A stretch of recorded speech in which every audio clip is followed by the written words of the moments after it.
great things went well like did last night. To hear that.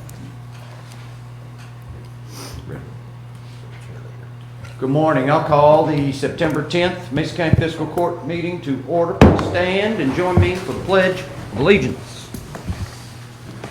I pledge allegiance to the flag of the United States of America and to the republic for which it stands, one nation, under God, indivisible, with liberty and justice for all. Good morning. Good morning, Judge. Good morning. Welcome, everyone. Bear with me. I'm feeling a bit of a cold. Judge, cash release. Yeah, sure. Pastor Tony, would you like to come up? Give an invocation, my friend. Sure. Father, we come before you. We thank you for this new season that we're entering in. Father, we know that every season that comes our way brings new opportunities and new growth. And Father, we ask your blessings not only upon the environment, but upon our community. Father, we pray your blessings upon this meeting. We thank you for our leaders. We thank you for their wisdom and their direction. We pray that you would give them counsel as we seek to bring direction to this community. We ask these things in Christ's name.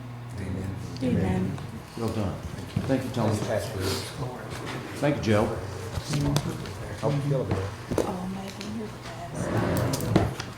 Madam Clerk, can you start us off with a roll call, please? Yes, sir. Commissioner McKay, Yes, ma'am. Commissioner Ahern. Yes, ma'am. Commissioner Frame. Yes, ma'am. Judge McNeil. Yes, ma'am. So I would like to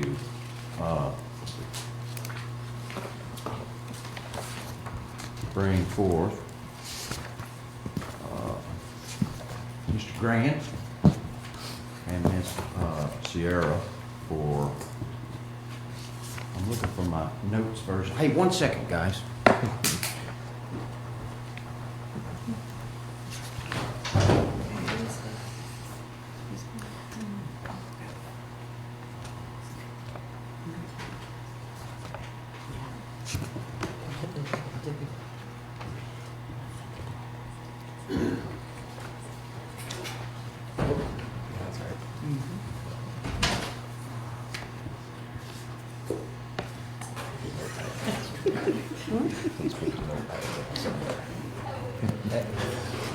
Save today, Sherry. There you go, Sherry. Go get it. Oh, he got it. Always helps when the judge has his Notes. Welcome to my world in the struggle bus. Okay. Let's start over. Guys, I want to bring forward Mr. Grant Felice and Miss Sierra Cole. And I think is Christy Dodge with us today? She is not. Oh, okay.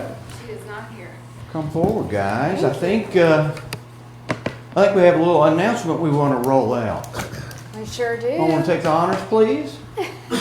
Good morning, everyone. Good morning, Sierra. Thank you. I'm Sierra O'Call from Buffalo Trace Area Development District. I'm here with Cummins Nature Preserve Park Coordinator, Mr. Grant Felice. We have some exciting news for you all.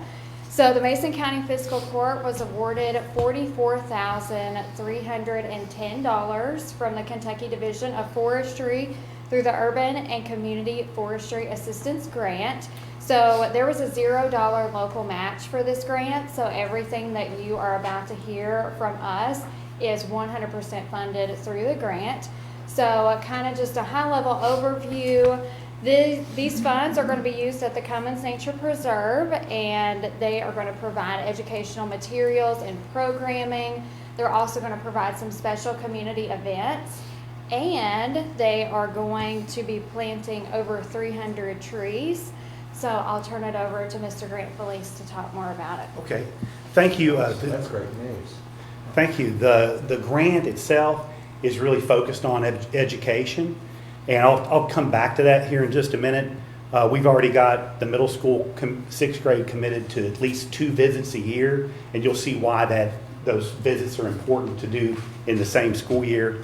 But we had Bill Knott, who's the chief forester at the Kentucky Division of Forestry, to come out And if you've been out to Cummins Nature Preserve, the front field is beautiful 4 acres.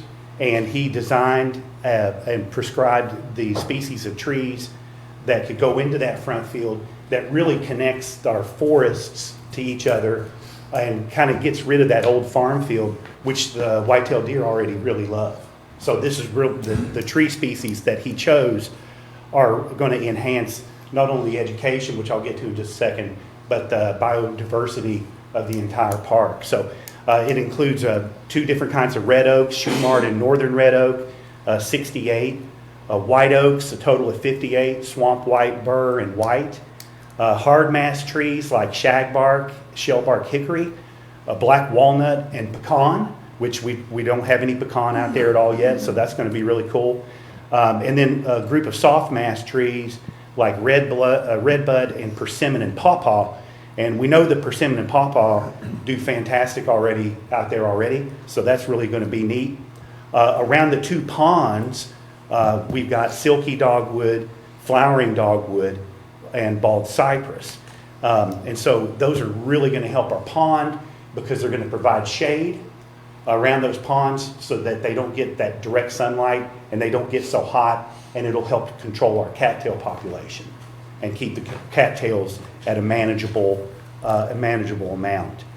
So it's 326 total trees with 30 around each pond. The education that we're doing with them is when students first come out, we do a laboratory exercise. I won't go into all the details about it this morning, but we do a laboratory exercise that shows students how oxygen is produced by leaves. And they do an experiment with leaves, and it shows how the oxygen bubbles get on them, and it lifts them up into the water and solutions. It's really neat. But then, more importantly, then they take off and they do a tree identification lab. So they take off and pick a row, and they use the pamphlets that Sierra's going to talk about here in just a minute. They're going to use these pamphlets to identify the trees in that row, and then they're going to pick one. They're going to do this in a group of 2. And they're going to pick one tree, and we have a program that the Division of Forestry has used for a long time called Adopt a Tree program, and this is really neat. I used to do it at the middle school because we had a little arboretum around there, and the students would go out and pick a tree, and we'd go out in the fall, and there, of course, we were out right there, so we'd go out in the fall, winter, and spring, and we would do measurements, observations, and photographs of that tree so the students could see how that tree changes throughout the seasons. But even more importantly, they're going to take that tree and they're going to branch off what kind of critters depend on that tree. So what fungi grow on the roots, everything from insects, spiders, amphibians, what kind of tree frogs get in it, reptiles, birds, and mammals.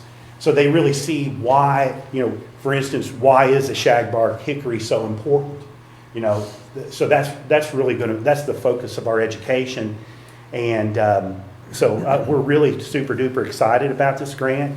And we also, just for y'all's information, we did get another Arbor Day grant for this fall in November. It's for $26,000. It is 300 tree giveaway. So it's 300 that we're giving away out there like we've been doing, but it also provides another 100 trees. So we're looking at something like, this is really going to be something, we're going to be planting 426 trees this fall out at the Nature Preserve. So we're really excited about bringing that all together, and it's going to totally change and transform the Nature Preserve from the way it looks to the biodiversity, which is the most important part, and education. Sounds outstanding. Outstanding. That's awesome. Guys, I'll say I'm very excited about this grant, and but more excited about the increase in quality of life, education, and just our community that Cummins Nature Preserve brings to Mason County. Grant, you do a fantastic job, my friend, for this court, and Miss Sierra, you and Christy do a fantastic job for Mason County and our region, and so we're very excited to get this program going. I think I can speak for the commissioners. No, absolutely, I agree, totally agree. The grants Yeah, Grant. Grant's Grant. Hey, Grant, Grant's when do good you at start planting these trees? What's that? When do you start planting? As soon as the money rolls in, then as soon as we get the check, then we'll make the order for those. And we're getting most of those in 15-gallon.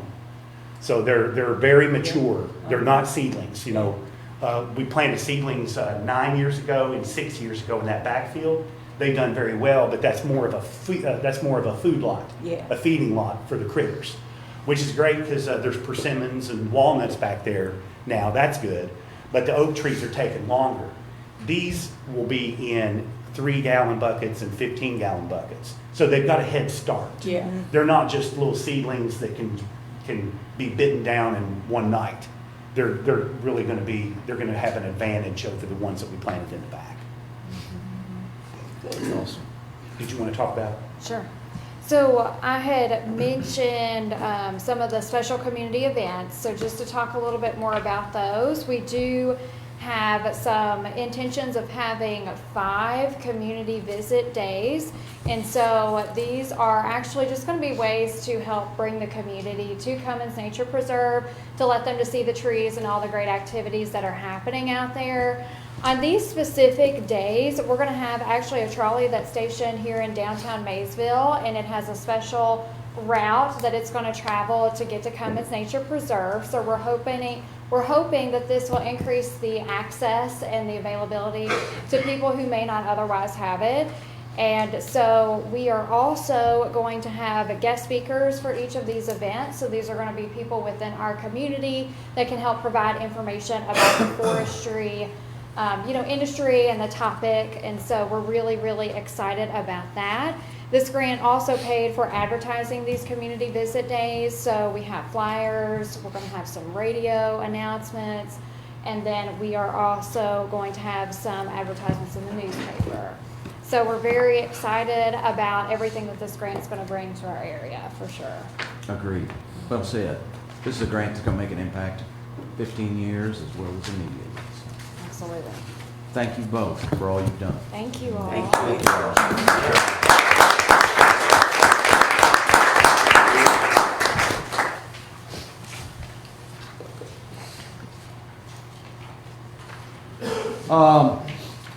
So guys, that brings up, I want to introduce some of our guests here today. We have Miss Dina Green joining us for a proclamation for Constitution Week. Dina, would you like to come forward and talk a little bit about Constitution Week?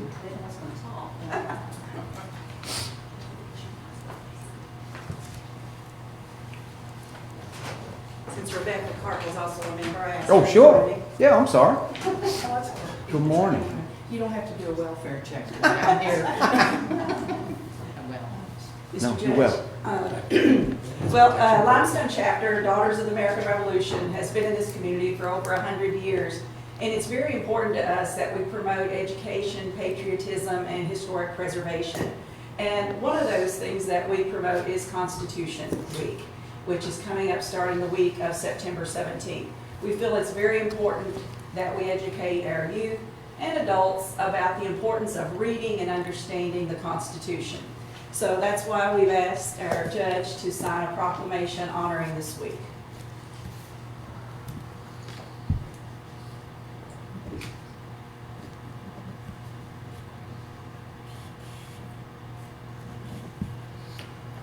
Miss Dina and Miss Rebecca, Mason County Fiscal Court greatly appreciates everything the Daughters of the American Revolution, DAR, and our locals contribute to the area. We appreciate you guys thinking of us every year. And to that extent, I will also have our commissioners sign this proclamation. Possibly, commissioners, if you guys should come forward. Let's get you guys behind me. We'll take a quick pic and then have you sign it. Come stand up here, I think. If we got Rebecca over here. You want to come forward? You want me to come out there? Or? Okay.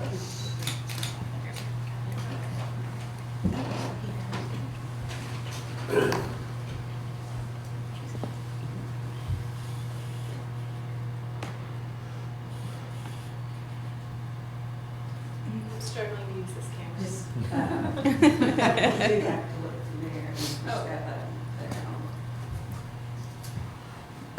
She's the eighth.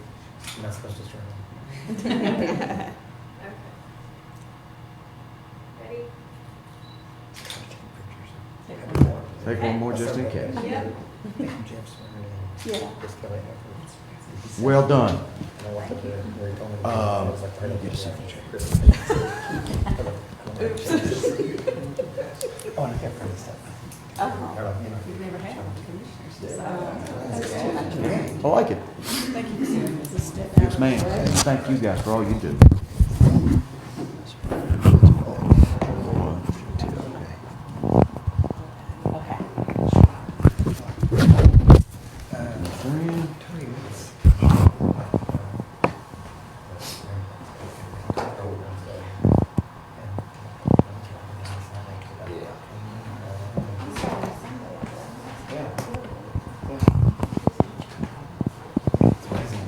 It's okay to take a second and read it. Sure. Okay.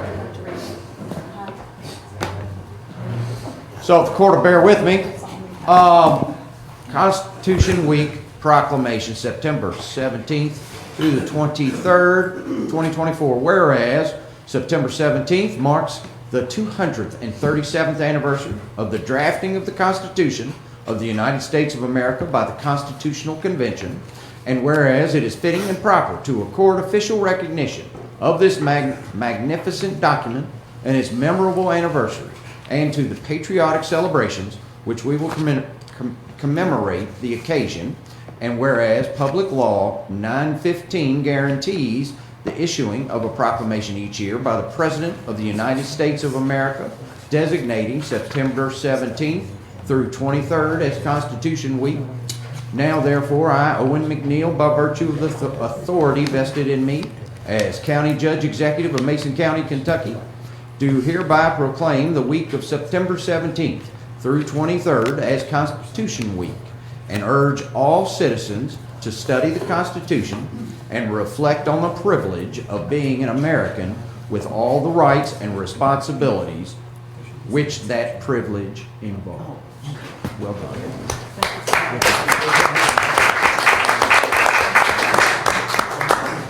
I guess we keep this one. Yep. We'll need a copy of that probably.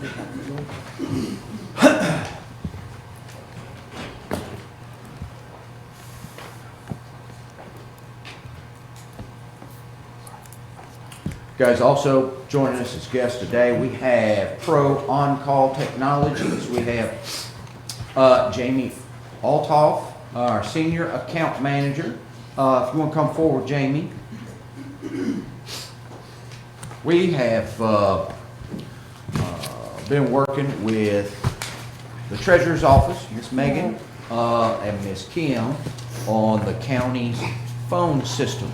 And so, Jamie, I'll turn it over to you to kind of walk us through what you found and any recommendations that you would have, my friend. Thank you so much, Court. Thank you for having us here today. We appreciate it. Morning, Jamie. Pro On-Call Technologies has been servicing the county's phone system for over 20 years. The phone system that is very disparate systems. So currently the Sheriff's Department, every department that has a different building is on a separate phone system essentially. Modern day telecommunications would solve and enable the county to become a little bit closer together in terms of their telecommunications. The phone system that is here was end of life in 2004, believe it or not. It operates down in the basement, which is a dirt floor if you've ever been down there. And there have been problems over the time, and it's just end of life at this point. We no longer have the technicians. They've been retiring, and the technology is just older. So we've proposed a hosted phone system for the county. Again, it's a very modular system. It is hosted, so it's in the cloud. You'll no longer own the equipment or have budgetary considerations regarding replacements or upgrades or anything like that. It's also very modular in that you can literally down to the individual seats or phone extensions can be added or subtracted as needed. Overall, it's just a great system. It's going to bring a lot of features such as mobile apps. So you have individuals that are out in the community, they'll be able to be contacted through this app. When individuals make calls on that app or through the phone system, it's all the county's caller ID, so it'll be more transparent to the community who's calling or who they're calling. So all benefits that'll bring you into the modern times.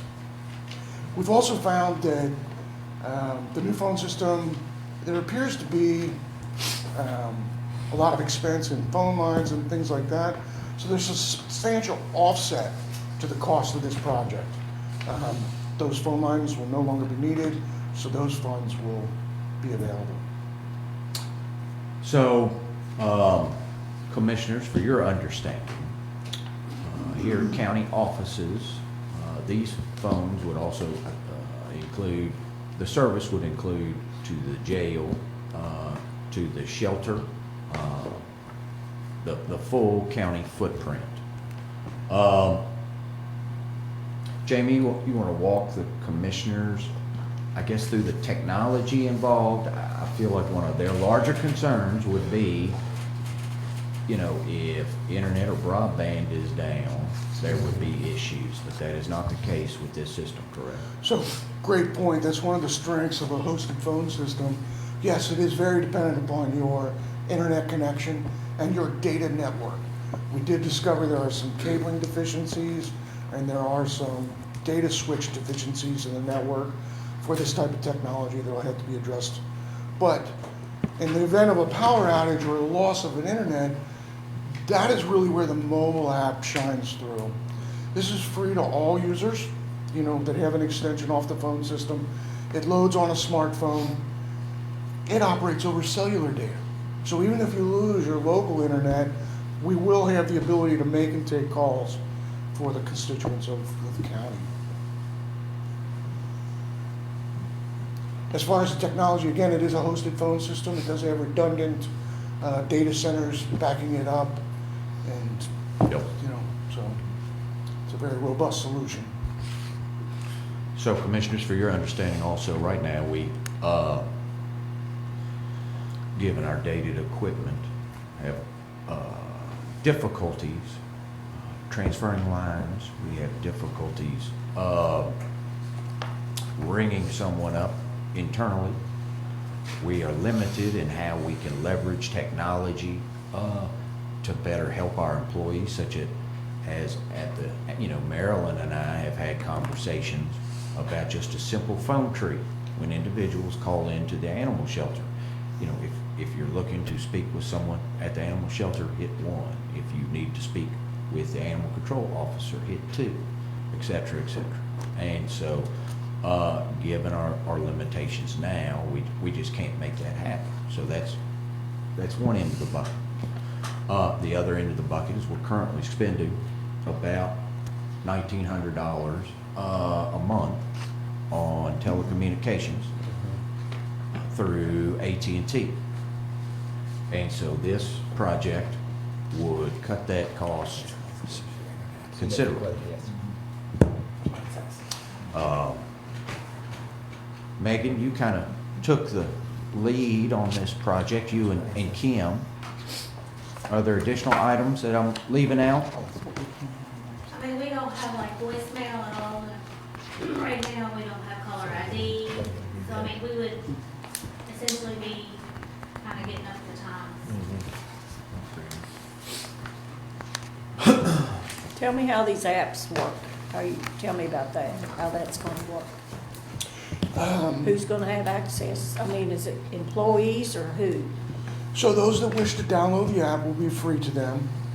Training will be provided that helps them set that up so it twins to their extension.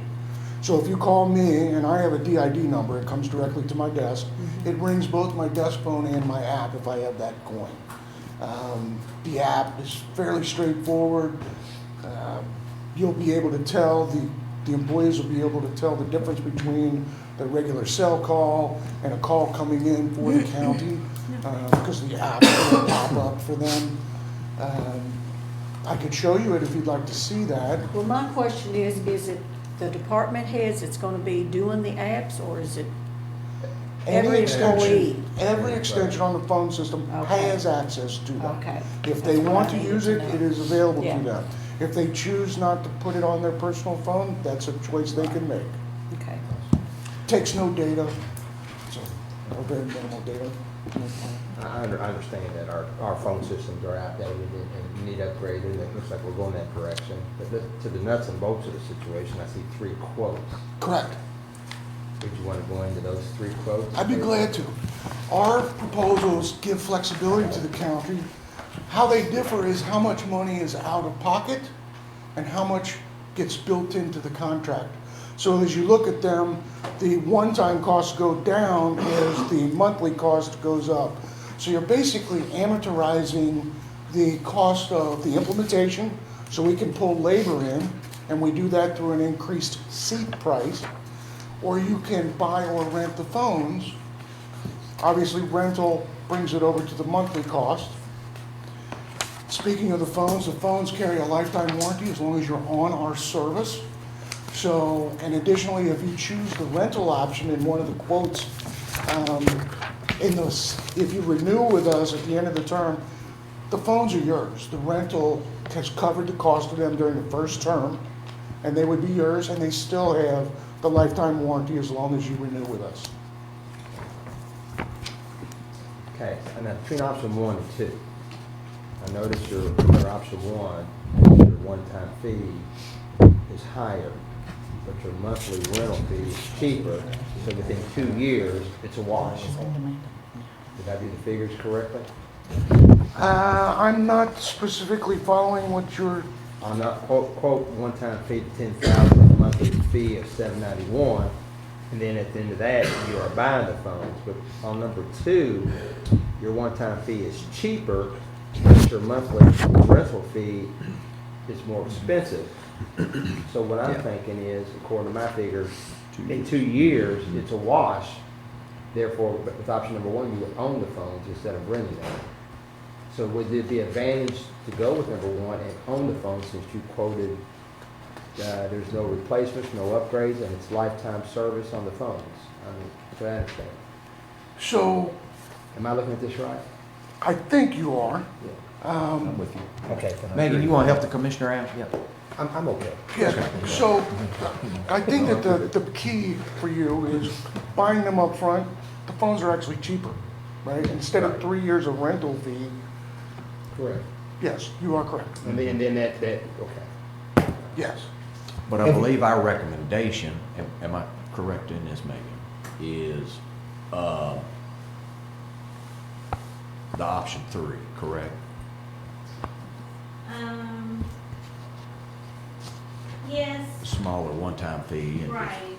I talked to Joe yesterday, okay, and we talked about 1 and 2.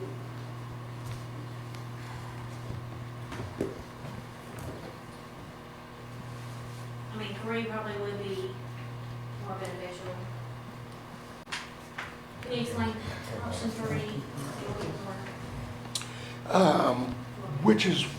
Which one? The one-time fee for $747, monthly is $1253. I need to just refer back to this.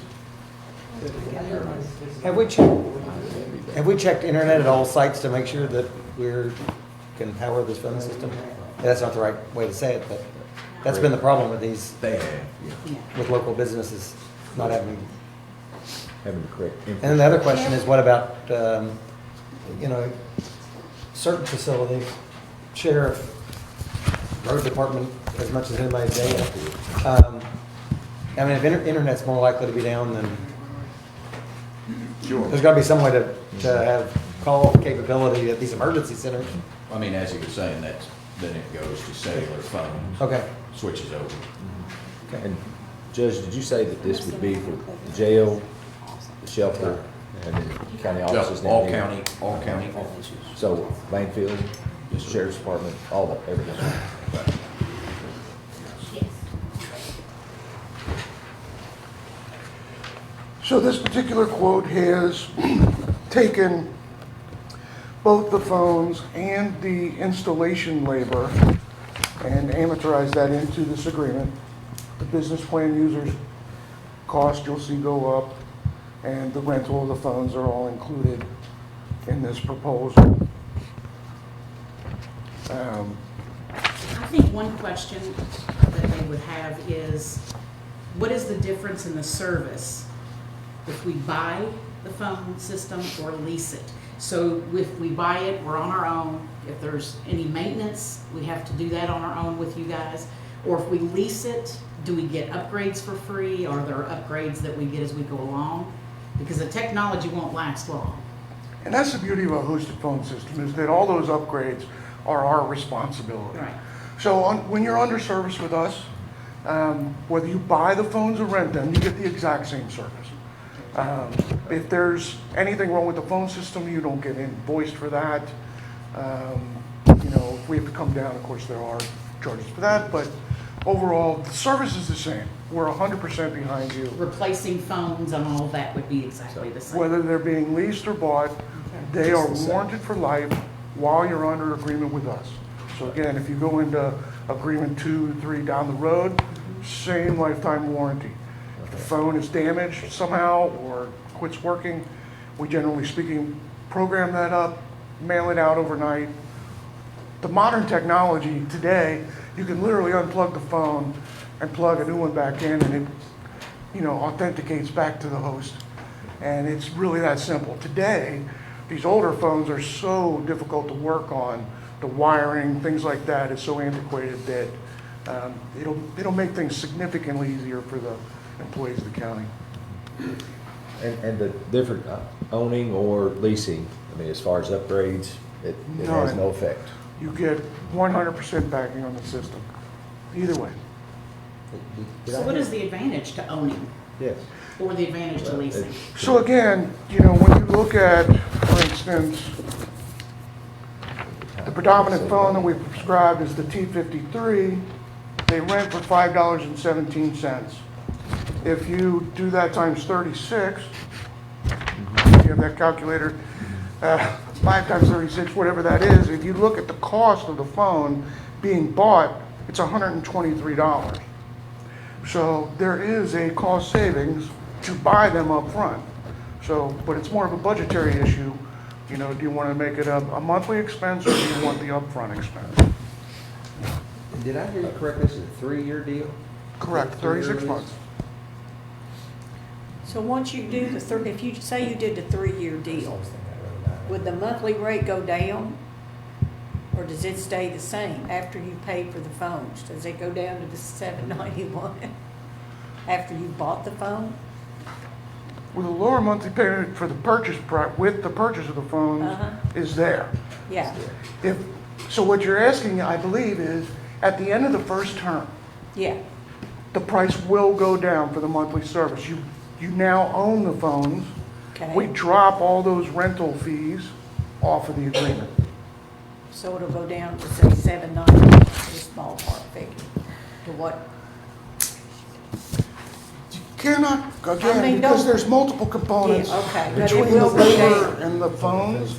I'd have to do the math, and I'm not prepared to do that right now. But what you can say is that the price of the agreement would go down by the individual amounts by the phones. Okay, That monthly cost would go away, but it would approach very close to the 700. so how many phones are we talking? Just one? How many? Pardon that? How many phones are you talking? Well, they just added a couple, but I believe we're somewhere around 56. Yeah, so, there's right around 50 extensions in the phone system. So is this, say this one-time fee of $3,900, is that for all phones or per phone? That's all phones, ma'am, that's a Okay, total. all right. Thank you. Yes, ma'am. And you say, go ahead. If you do a 36-month period, the difference between the lowest monthly and the highest monthly is about $16,000, $17,000. So I mean, if you do the whole 36 months, your first option's That's what I. Finance said nothing, Kim. It was after 2 years. As far as that Shall we goes, read if it? the service is the same, upgrades are the same, we're not out any money when we need to do that. We have the budget to do the 10,000 if you all just want to do it up front. That's- Or, I mean, there's. That's kind of what I mean, back to what Commissioner McKay said, I was actually following him the whole time when he said that. I mean, I understood what he was saying. He was, I'm glad I somebody. mean, because it's gonna pay for itself after 2 years. Yes, exactly. No So question. once we buy the phones, there's no expense other than the monthly fee? I mean, Correct, no. ma'am. Okay. Yes, ma'am. Got that. Thank you. So the monthly fees after 2 years, we've kind of made that 10,000 Right, back. right. That's what I was thinking. So how long did you say the service contract would be for? 36? 36 months, ma'am. Jamie, talk about other projects you have in the area. That you guys service, Buffalo Trace and other areas. We had serviced Buffalo Trace in the past. We had the city of Wilder up in Cincinnati, several other locations. We've been in business over 25 years as Pro On Call Technologies and DAD, Digital and Analog Design. We are based out of Cincinnati with offices in Dayton and Columbus. I have been the account manager coming down here. I've been with the company 17 years, so I've had this account for myself for those years. I've really gotten to know some people down here. I have no doubt about being a reputable company, dependable, reliable. My question was which options to go with, and I think option one, I mean, your upfront cost, but I mean, in the long run, you're saving money. I just think it's a no-brainer for each side to move forward with this, in my opinion. I agree. I Take a would, trade-in? Well, you know, that's another thing. What do we do with the old phones? Yeah, we take a It's trade-in. not surplus. I mean, they're obsolete, I'm sure. Yeah, they're obsolete. Don't need to be disposed of. They, 8 years ago, Toshiba went out of business. And at that time, there was a small secondary market, or wholesalers would buy some equipment. But at this point, and the age of the system, again, was not even a modern product that they were selling. So there is no real trade-in value. So what would be the time frame on this, if we decide to vote on it today? So generally speaking, we request 30 to 45 days. That's really a function of what we call porting the phone numbers from the existing carrier, which is AT&T in your case. That takes time. But during that time, we assign a project manager who comes down and talks with all the department heads, you know, talking about their auto attendant, how they want that front door to look and sound. You know, the project manager then takes back all the notes, and there'll be a phased implementation, just to keep things going steadily and smoothly. We're looking at 1st of November. Probably, yeah. have we already assessed if we have the infrastructure, I guess, for lack of a better word, in place to put this system in? Is that already? We have done a preliminary survey. We have seen some deficiencies in some cabling and some of the data switches. We have provided a quote for that that just shows what will be needed. You guys will be able to fix that? So that's really the first order of business, is that we would come down and do a comprehensive survey of each department and come up with a list of recommendations that are needed. But yes, that is the next step. So is that gonna be extra if you have to do wiring or something? Absolutely, ma'am. I had discussed it in my executive overview, which I believe you've been provided a copy of. It was just general in that, you know, there are a couple places that just due to the age of the buildings and, you know, trying to patch things together, there are a few offices that may need some help. So Jamie, when do you think we could make that happen? For an all-encompassing total price? Based on this meeting, it can happen as early as next week. Okay. Why don't we table this, come in, understand all the assets and costs this court and county would incur for a professional phone system, and we will pick this back up at our next court meeting. Sounds good. Thank you so much for your time. Yes, sir. Thank you very much. Thank you, sir.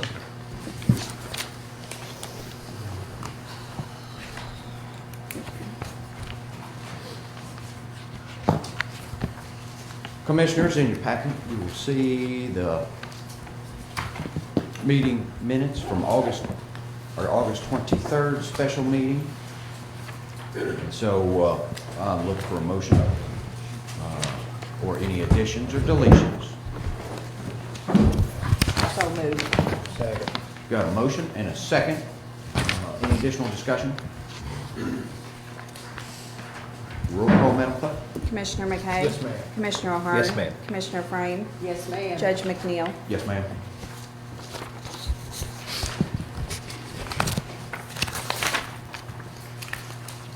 That brings up our road department report, and we've got Road Supervisor Joe Brown joining us today. Good morning, Joe. Hey, how are you all?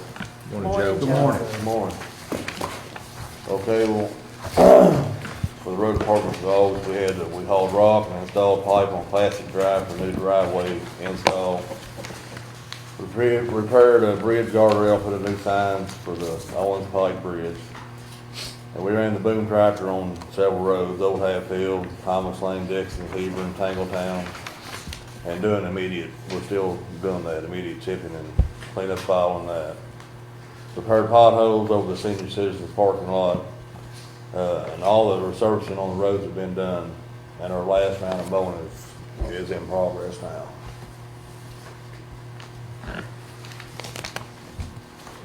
Joe, you guys did a good job up there at the senior center, my friend. Thank you.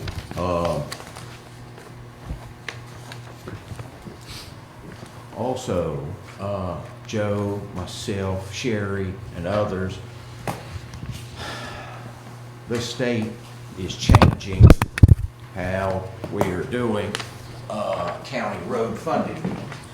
And so what used to go, rural and municipal aid, as our categorized 7, 8, 9, and 10 roads, now will go to the legislature.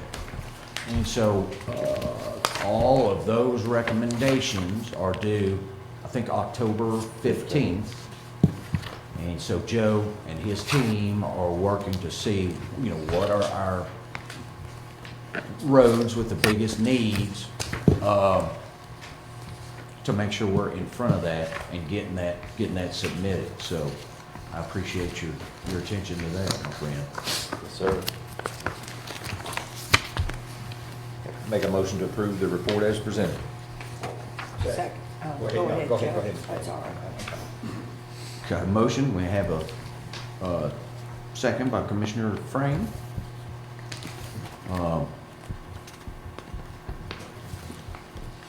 Any additional questions? Roll call, Madam Clerk. Commissioner McKay? Yes, ma'am. Commissioner O'Hara? Yes, ma'am. Commissioner Frame? Yes, ma'am. Judge McNeil? Yes, ma'am. Also, we're geared up for our surplus auction, county surplus auction, equipment auction. Be Saturday, starting at 10 a.m. You guys did a good job getting the place standing tall. Thank you. You're welcome. Joe, I'm still getting some calls on how nice everybody likes to pave roads. Oh, good, thank you. I think that's it, right? I believe so. Okay. Thank you, Joe. Thank you. Do we need to approve the surplus? Yes, thank you. Also, we have additional 4 items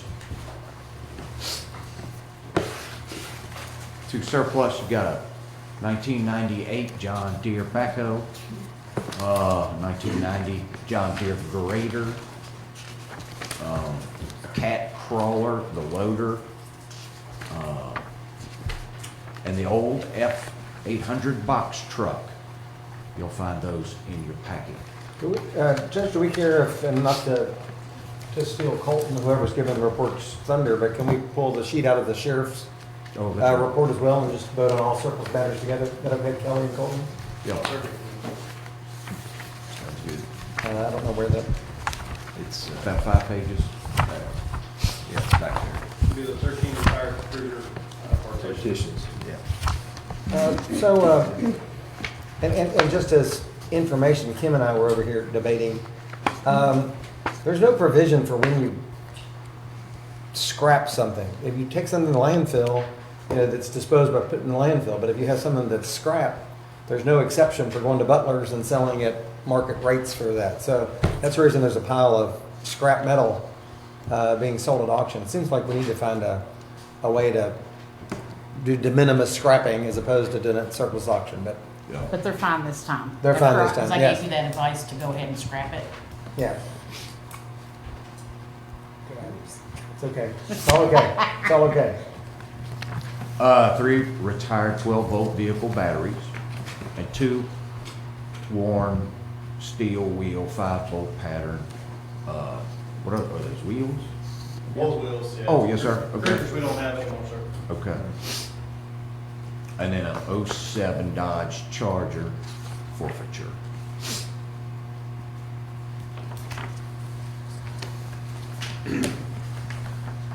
So those would all be surplus, and the matter of disposal would be at auction. Yes, sir. Need a motion for that? Correct. Need a Make a motion. motion to approve the surplus auction that has been presented. Sheriff's Office and Road Department. Second. We have a motion, we have a second. Any additions, deletions, or questions? Roll call, Madam Clerk. Commissioner McKay? Commissioner O'Hearn? Yes, ma'am. Commissioner Prain? Yes, ma'am. Judge McNeil? Yes, ma'am.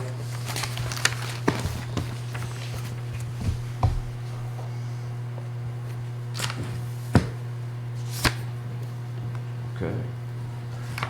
So guys, next up, that brings our fleet report, and I'm gonna bring up Fleet Director Kelly Bradford, the new hire.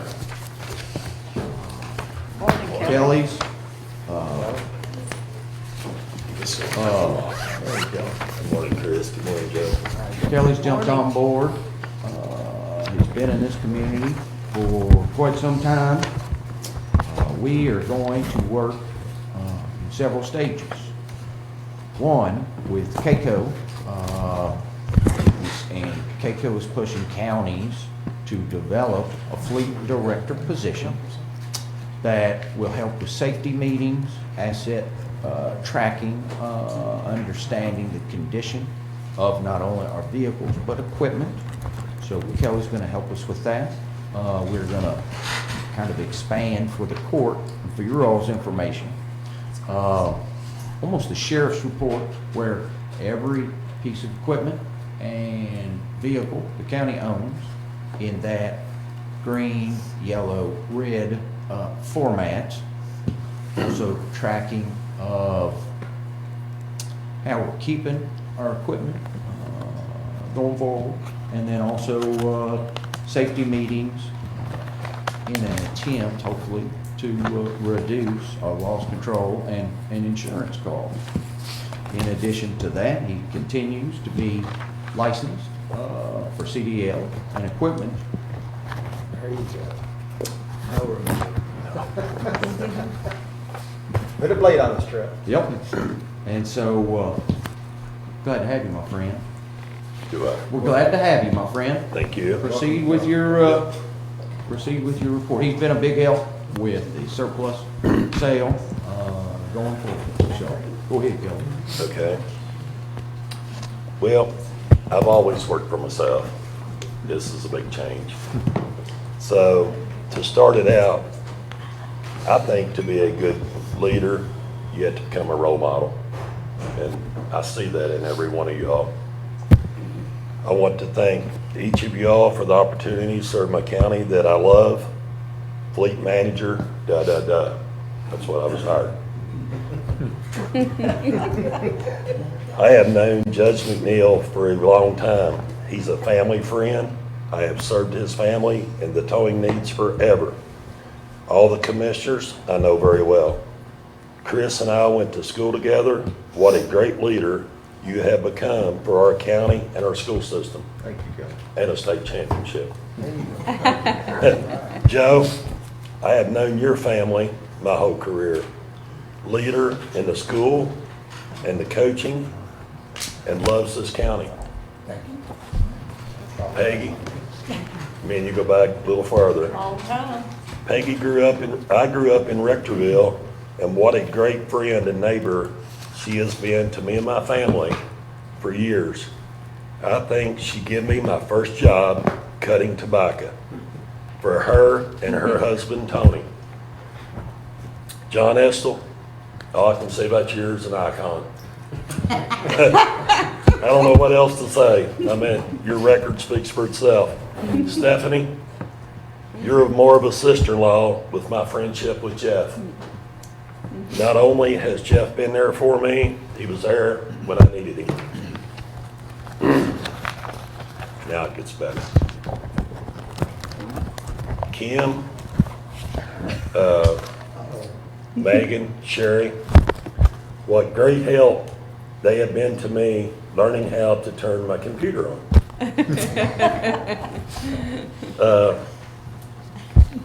My job, I've been in the towing business 37 years. That don't sound like a long time, but it's equal to 111 years. You know, because I've provided 24/7 around the clock. I've never been off. So with this job, I do get to spend more time with the grandkids. I am married to my best friend Tracy. She has had to put up with me and my attitude for a long time. She became my right hand when I told her it was time to work for our business. What an awesome job she has done. She became a truck driver, big or small. Truck didn't matter to her, hot or cold, weather, she was there for me. She became an awesome office manager, tax lady, and a billing genius. I have one stepdaughter, Brittany, 32 years old, that is in the medical field. Next couple is going to be hard. Two lovely grandkids, Brinley and Grayson. What a blessing they are. Brinley is 14 years old, freshman at St. Pat. Grayson is my 9-year-old boy, 3rd grade at St. Pat. Here's the tough one. I have a beautiful daughter in heaven, and I hope and pray that again someday I get to meet her. You know, as my only child, she's truly a loss to me. And I thank God for every day that I live.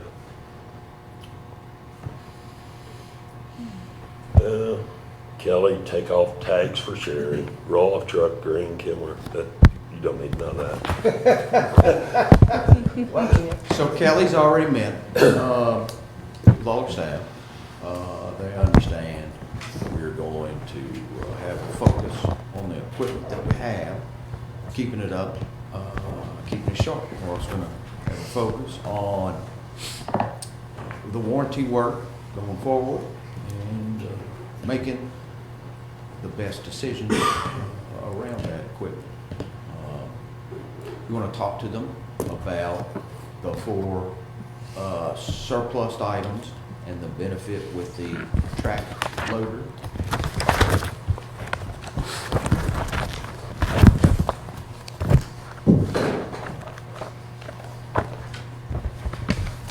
I've got it, Sherry. The 1998 John Deere backhoe was purchased in 1990 by Austin Wins. Yeah. That's how far back it is. Why it's still got some value, all 3 of these pieces from the road department. I'd like to get rid of it. The 1990 John Deere Grader 670B was also purchased in 1990 by the same county judge. The Cat crawler loader has been out of service for 5 to 6 years, which we've got it up and running. Joe had his guys to get it going. It operates great, but we don't have a use for it. We got our own dozer. The 95 Ford box truck actually belongs to the recycling, purchased in 2012. It's been out of service for 2 years. Them's the 4 that I'd like to get rid of. So we talked about surplus and those earlier. We have talked with Solid Waste Shane Taylor and others about potentially the benefits of picking up a, what do they call it? A track? Mini Traco. Mini Traco. That's basically a mini, small backhoe, but it has a opposable thumb clamp. We feel like not only would that be beneficial in digging lines out, water lines, things like that, but also in several of these cleanups across the county that we're seeing, where maybe what used to take 5, 6 guys might take 1 or 2 guys, that you could put this Traco on a trailer, go out, clamp it, pick it up, clean it up a lot more efficiently. They just took over the industry. Joe can explain it more. A backhoe, when you go to put a culvert in some county road, you gotta block the whole road. A Traco goes all the way around, and it'd be more efficient, Plus you got on storm out in rush, but when we have these storm camps like these tornadic events and thunderstorms where we got all the trees that burn down. Just clam With it. that mini excavator, you can actually just grab a hold of it like that hydraulic thumb and move stuff out of the way. Versus trying to shove it, you can just grab it and move it, it'd just be a lot easier. Then these waste sites that I went out, me and Shane, and looked at some of them, trash bags, needles, we don't know what's in them. It's so much safety. But I'll have to ask John more. I've got 3 quotes from 3 different dealerships. I don't know if it's something that needs to be bid out. What are the amounts? And not exact, but sort of. It's in the 80s, but That's gotta be bid. Gotta be bid out. but I'm gonna recover most of the cost off his surplus. Good. A lot of it.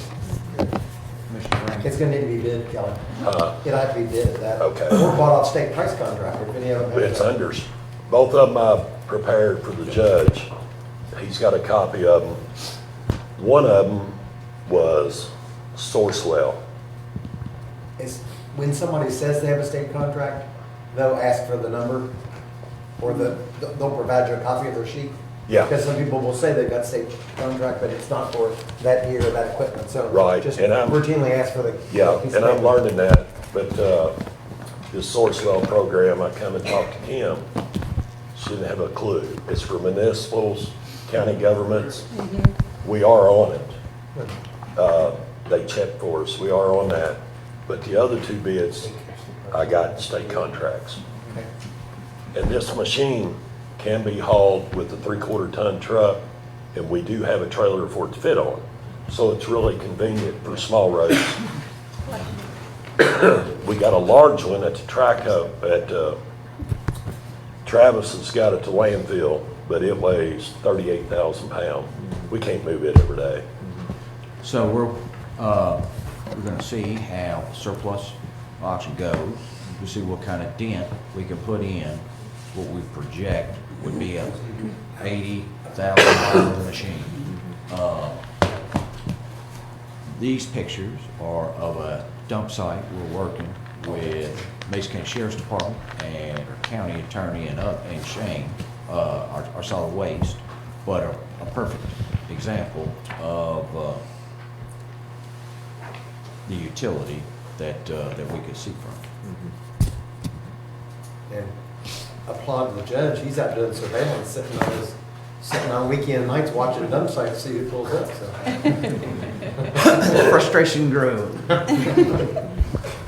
Also, I would like to add a couple things I've already got accomplished.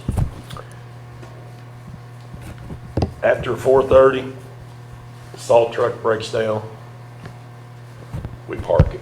Oh, sure. Because, if it blows a hose or something. So we ordered a new hose machine to make our own on site. It'll benefit Travis and landfill, then the truck's back up and running. We don't have to wait till morning to go get a hose made. And it'll save the county money by owning their own machine.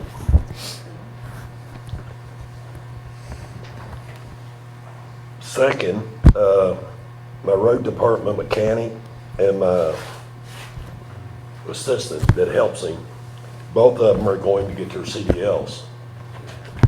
You know, as it is right now, if they work on a truck, I've got a flu, I've got the cold. As they work on the trucks, Joe brings them in or a driver brings them in, they're not legal to even drive them on the road with CDLs.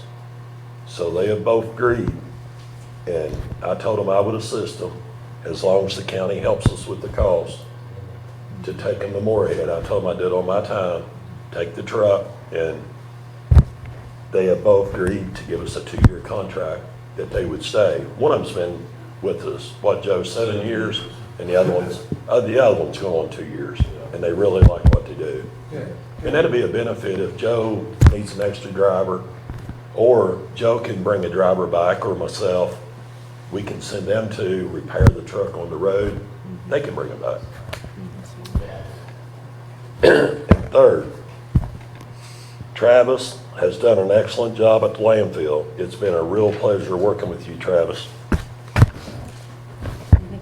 I'm done. Thank you, Kelly. Good Thank you, job. my friend. Thanks, Kelly. Got a lot more.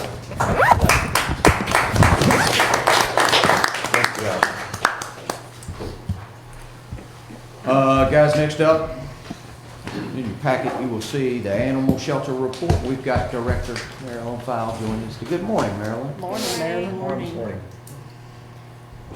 Month of August, 23 dogs left the shelter, 12 adopted, 2 reclaimed by owners, 9 sent to rescues, 14 came in, 6 as stray, 1 abandoned, 7 surrendered by owners. There was no animal control during that month.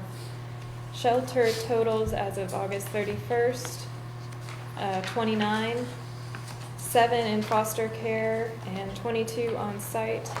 We received $654.40 in donations, 55 volunteer hours, and completed 13 spay-neuter surgeries of shelter dogs. Well done, well done. I'll highlight. Had another fantastic month for the shelter's community visits with the St. Pat Fall Festival, Downtown Community Garden, and several other adoption days. Marilyn and I also worked with the group at EnviroFlight, who we feel confident, who we feel confident are going to re-up their support of all the adoptions for animals in Mason County. And we interviewed 5 candidates yesterday for our animal control community liaison position.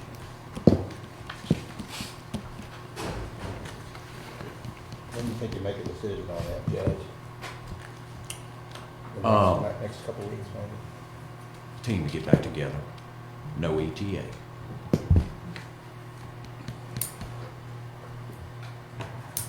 Make a motion to present, to approve the report as presented. I'll second. We have a motion and we have a second. Any additions, deletions, or additional questions? Roll call, Madam Clerk. Commissioner McKay? Yes, ma'am. Commissioner O'Hearn? Yes, ma'am. Commissioner Train? Yes, ma'am. Judge McNeil? Yes, ma'am. Thank you, ma'am. Thank Well done. you. Thank you. Thanks.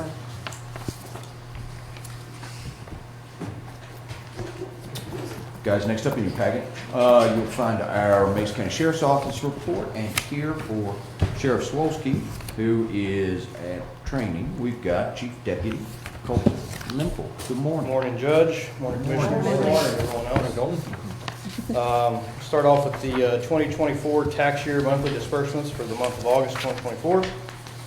Under the Kentucky State Treasurer, $414.93. Mason County General Fund, $47.04. Mason County School District, $121.74. Mason County Public Library, $4,189.62. Health Department, $15.75. Mason County Extension Service, $8.40 for a total of $4,797.48. And then the monthly commissions underneath the general fund, $2.09, public library 62 cents, the health department 70 cents, extension office 37 cents, and interest is 30 cents for a total of $4.08.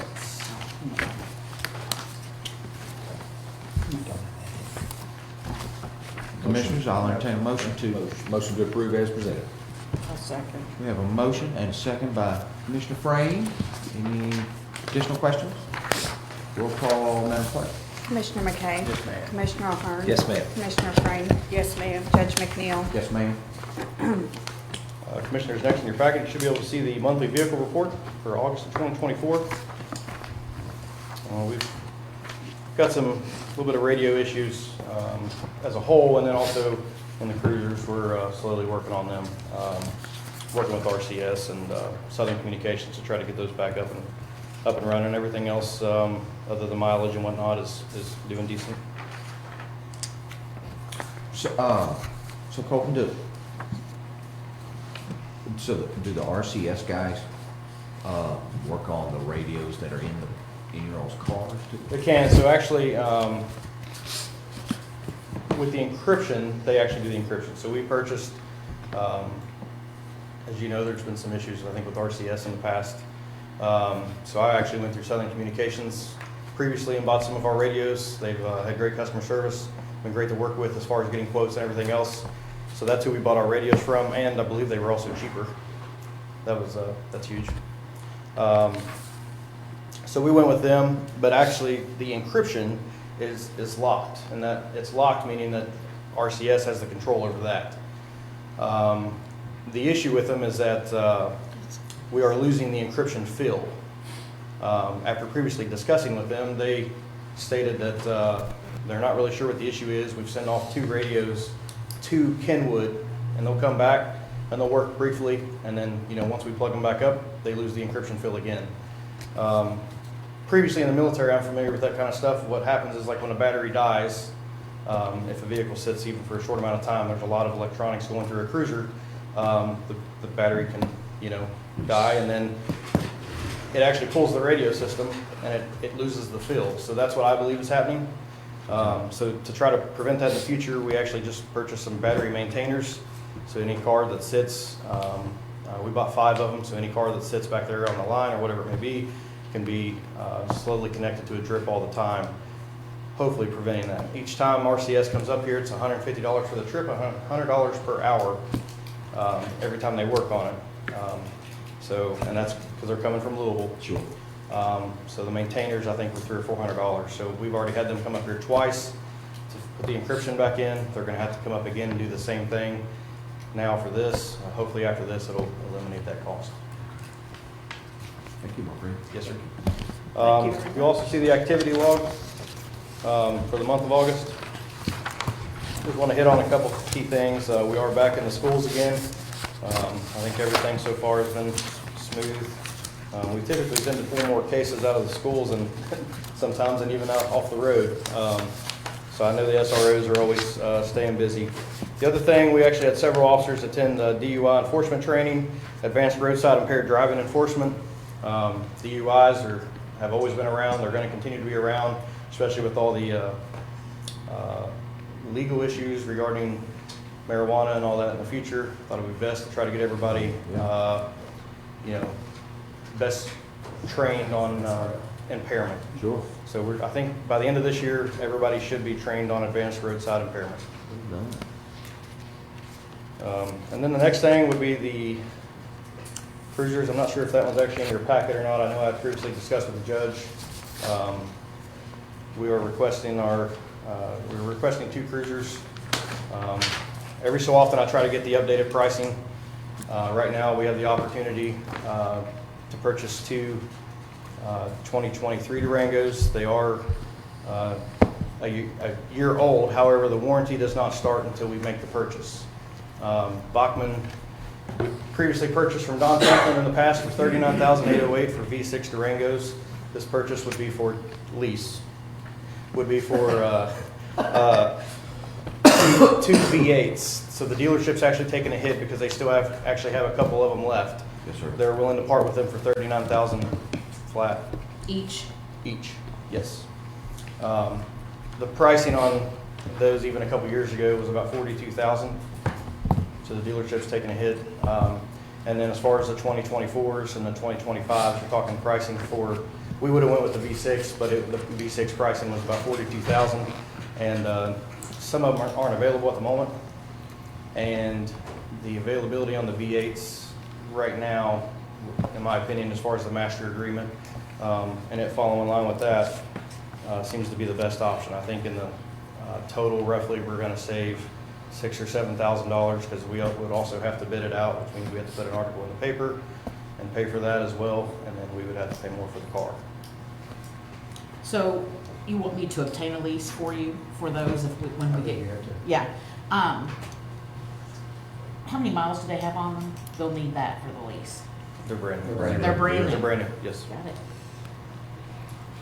Colton, does that involve the radios and everything, or is that gonna be extra? So the pricing is roughly the same. It's $200 for the outfit, $200 increase from last year. It does, looks like everything else, everything seems to increase a little bit at least. So it's a $200 difference. It was $12,700 last year, $12,900 this year on 907 for the outfit. Now, as far as the radios, we've actually already got the radios and a couple other pieces of equipment, the radars and stuff. We already have those. So that's for all the other basic essential items for the cruisers. You get into a lot of costs with like push bumpers and stuff, but then if you don't buy the push bumper, then we turn around and strike deer and then have to do insurance claims numerous times, and then we end up paying more money in the long run. So, But we have applied through the CAECO. we have applied for push bumpers for the cruisers that don't have it right now for that CAECO grant. Hopefully here soon we'll be able to hear from that. We've already got a quote and everything, so they're just kind of waiting to hear and pull the trigger as far as if we got it or not. What are those called? Push The button? push bumpers, Yeah, just out of curiosity. For $35, $40, $500. so the wraps alone, that's just for what goes around the headlights. You know, they got to sell everything individually. Oh, yeah. $525 just for that. And then try to find the other one here, bear with me.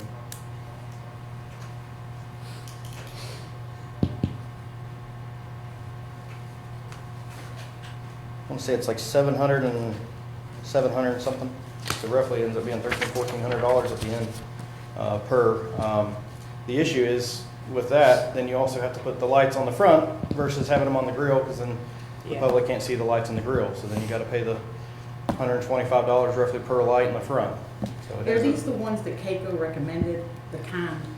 I know that what we have now, is that what you turned in for the grant, was the same kind that we have now? Yes. Yeah, we try to keep everything, I know in the past, I think it's kind of been a little bit different. We try to keep everything the same now, so hopefully in the future, we can use these same items. But of course, you know, the manufacturers also have to make their money, so they just tend to change their body styles every so many years, and which makes the taxpayers pay more money. So you're looking for approval to commence on the two leases? Two leases Okay. for the $39,000, and then also for the outfitting for the two. Okay. Lease to buy.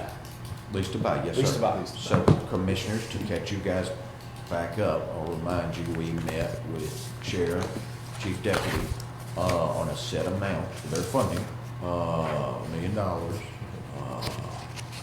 And we'll be tracking that as it goes, which is good both ways. You all will be able to see, you know, how much of the funds we've expended, but also Sheriff and Colton and their team will be able to see what I always call it like a burn rate, but they're going to, you know, it's just a little bit more defined, a little bit more defined way to do business. Instead of us coming every so often and asking you and saying, this is what we need, you know, we can present this and say, this is probably what would be more efficient for us at the time, and hopefully make So things a right lot now, smoother. this proposal is coming out of their. Correct, yes, sir. Right. I make a motion to approve those lease to buy for those I'll two. second it. Oh, So I have a motion by Commissioner Hurd, I have a second by Commissioner Frank. Any additional questions, comments, concerns? Roll call, Madam Clerk. Commissioner McKay. Yes, ma'am. Commissioner O'Hearn. Yes, ma'am. Commissioner Frame. Yes, ma'am. Judge McNeil. Yes, ma'am. All right, thank you all. And I'm Appreciate gonna it. put you on the spot, let me go backwards, just in case anybody has any questions. Sure. You're talking about schools and SROs and cases coming from the schools.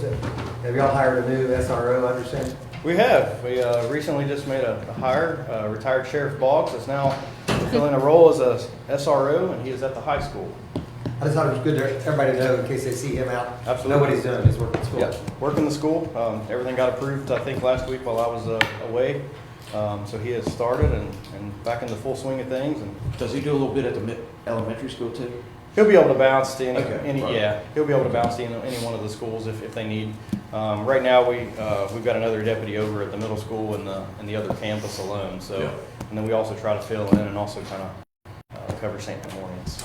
Also, I want to compliment Sheriff,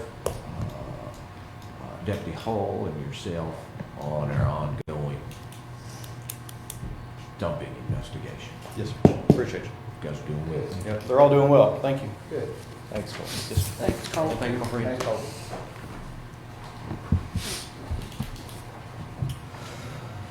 Commissioners, next up in your packet, we have emergency management, and we have my good friend, Director Tony Lee. Good morning. Good morning. Commissioner. Good morning, Judge. Good morning. Good to be here this morning, and missed being here last month. And just to quickly look over the report, several trainings this past month of August. B&B Riverboat Emergency Response Training. They took us a tour through one of their boats, kind of showed us how to address emergencies there. National Incident Management System, that was a resource management on how to deal with resources in the midst of an event. Also went through some training on anticipating hazardous weather and how to watch for those and prepare for those. Went through a training up in Portsmouth through Norfolk Southern, Railroad 101, and then also responding to railroad emergencies. Looking to try to bring a training like that here to Maysville with CSX and to get that training for our local responders as well. Self-care for disaster responders, just kind of some things to look out for as we were responding to disasters, how that might affect your health and your mental and emotional states. Planning. We was a part of a boat drill planning meeting. We did have 8 members from Mason County that was present for the boat drill that took place up in Newport with B&B River Boats.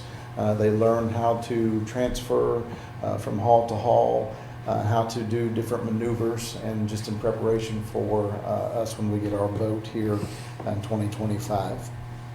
Incidents for the month of August, we monitored severe weather, responded to the storm there in Puerto Rico. That was supposed to have been a training event. However, the storm kind of changed our response while we was there. So it was kind of hands-on training. We also monitored severe weather here in the States, even though we was there in Puerto Rico.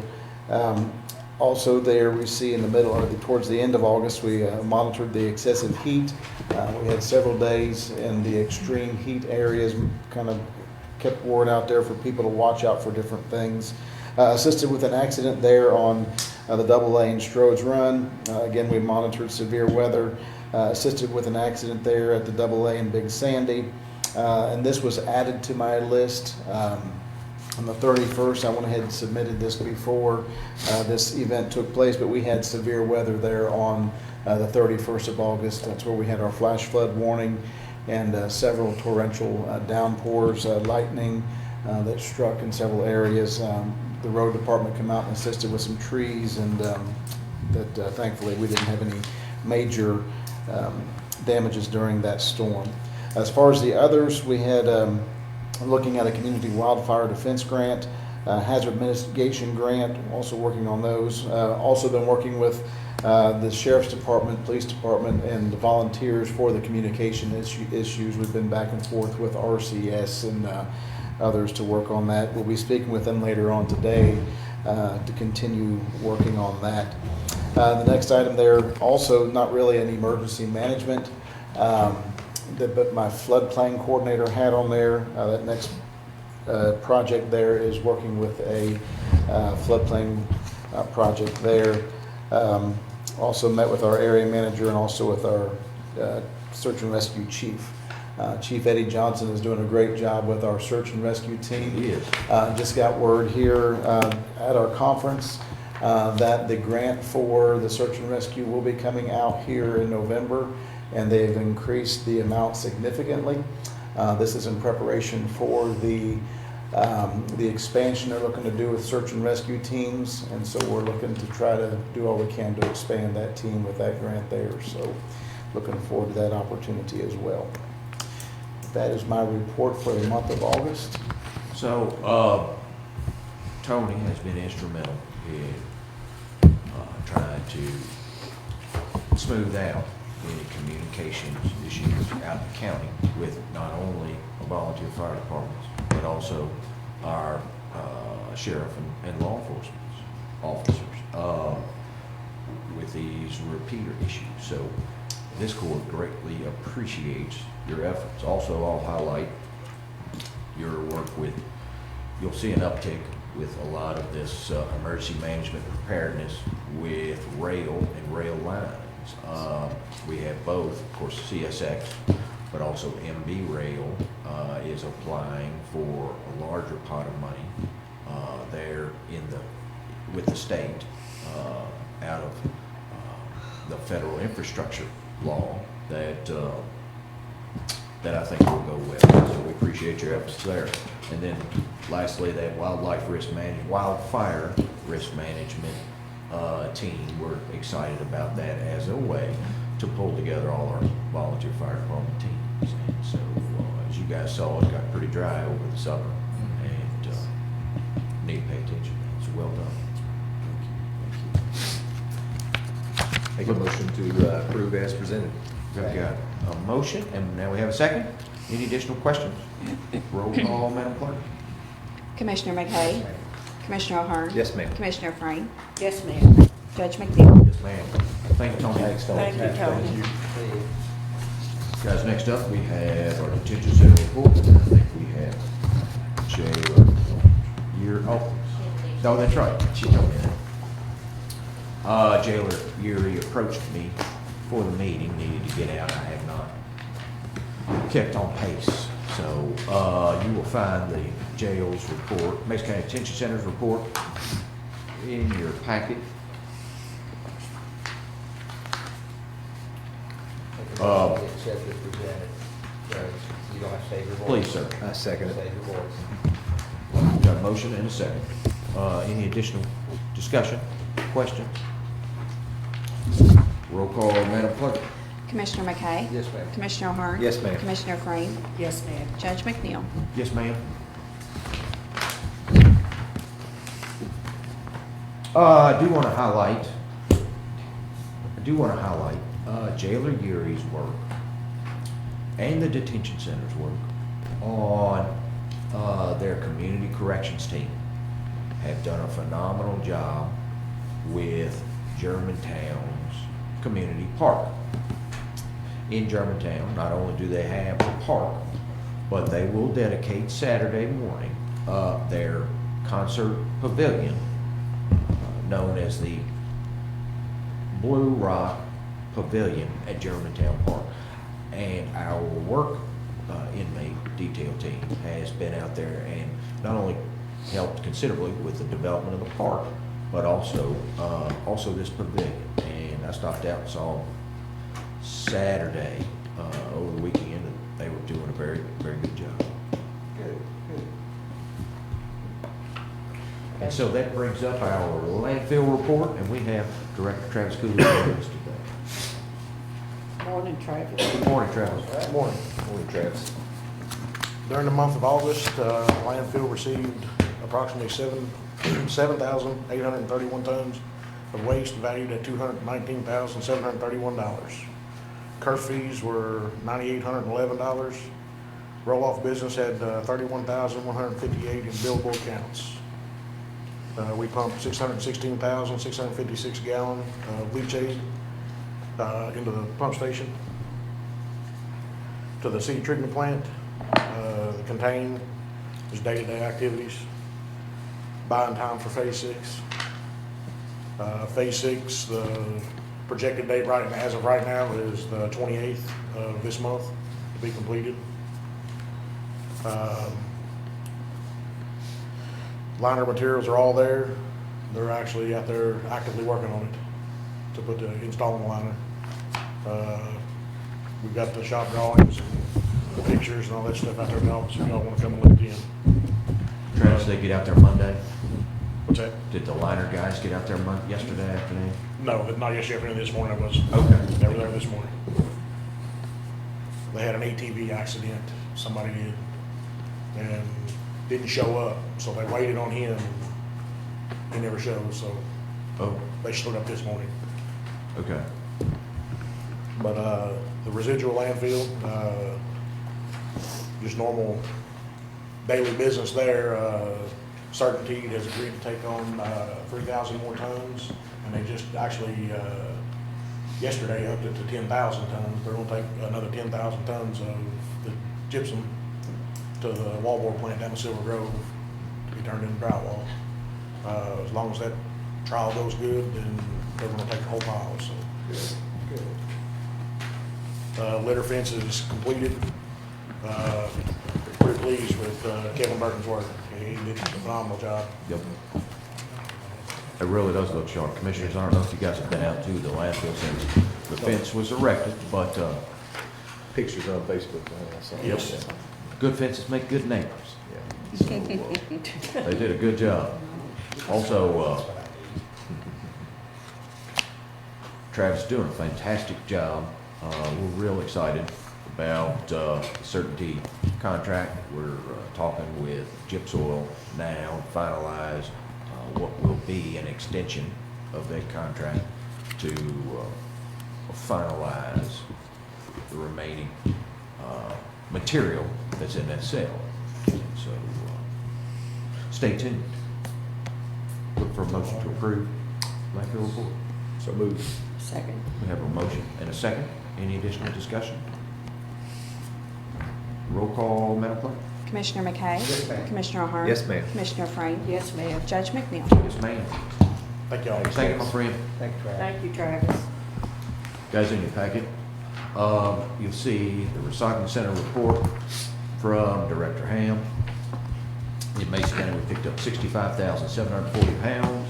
We sent one load of cardboard down to International Paper, consisting of 41,960 pounds, and then one load to Adams Brown Recycling, paper and plastic, of 28,980 pounds. So the total shipped in August was 70,940 pounds, which we collected $5,582.28. The total customers into the county's recycling center is down a bit at 88. But again, for August, the total amount hauled from recycling into the landfill was 0 pounds. So I'll entertain a motion to approve our recycling. So moved. Got a Second. motion and a second. Roll call, Madam Clerk. Commissioner McKay? Yes, ma'am. Commissioner Ahern? Yes, ma'am. Commissioner Frame? Yes, ma'am. Judge McNeil? Yes, ma'am. She's leaving. Mail lady. Commissioners, also in your packet, you'll see our solid waste reports. And so, for July 2024, we had total tonnage of 403 tons.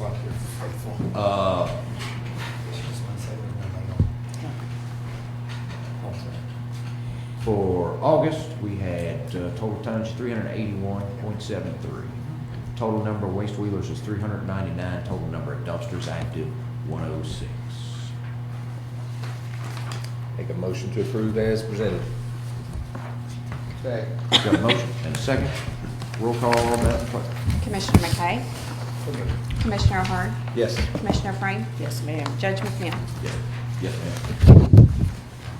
Commissioners, in your packet, in addition to the aforementioned dump site pictures, shared with you, you see the sites from Solid Waste Director Shane Taylor. We are optimistic about 4 sites. We have approached the state for dump site cleanup funds, specifically on one of them. We're just waiting to wrap up the investigation. So I'll entertain a motion to approve. So moved. Second. Got a motion and a second. Are there any questions or additions? And again, I'll highlight Jane, or Director Taylor, Deputy Hull, Sheriff Swolsky, and our team on that. Also, Commissioners, in your packet, you'll see the garbage collections. Judge McNeil? Yes. We need to vote on that last motion, please. Oh, yeah, please. Roll call, please. Commissioner McKay? Yes, ma'am. Commissioner O'Hearn? Yes, ma'am. Commissioner Frank? Yes, ma'am. Judge McNeil? Yes, ma'am. So next up, we've got our garbage collections. And so for the month of August, we have 2,808 charges for $42,344.44. Payments received was 1,330, with total receipts amounting to $37,610.42. The total expended from the litter abatement funds, roadside cleanup funds in August was $262.64. However, I can report that activity has greatly increased with school being back in session. So I had a conversation with Director Taylor the other day. Even if we eclipse the amount of the grant by a little bit, I'm fine with that because it makes such a positive impact here in Mason County. So I need a motion to approve the garbage collection report. So moved. Second. We have a motion and a second. Any additional questions? Roll call, Madam Clerk. Commissioner McKay? Yes, ma'am. Commissioner O'Hearn? Yes, ma'am. Commissioner Frank? Yes, ma'am. Judge McNeil? Yes, ma'am. So that brings us up to our treasurer's report, and I will turn it over to Treasurer Hughes. Good morning. Morning. I'd like to have the court's authorization to pay claims as presented, including the additional claims totaling $139,829.15. So moved. Second. We have a motion and a second. Any additional questions? Are we putting in a new system at the animal shelter? HVAC, brand new system? Or is this repairs? Repaired. This is from last month's when the unit, Oh, okay. unit went down. Yes, ma'am.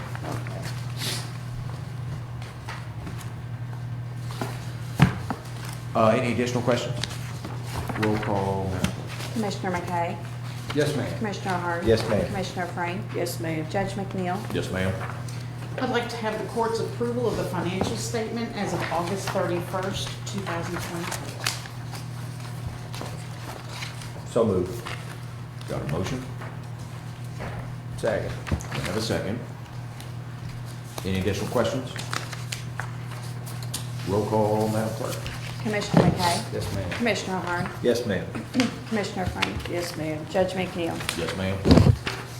I'd like to have the court's authorization to make budget transfers in the amount of $223,464. So moved. Second. We have a motion and a second. Any additional questions? Roll call, Madam Clerk.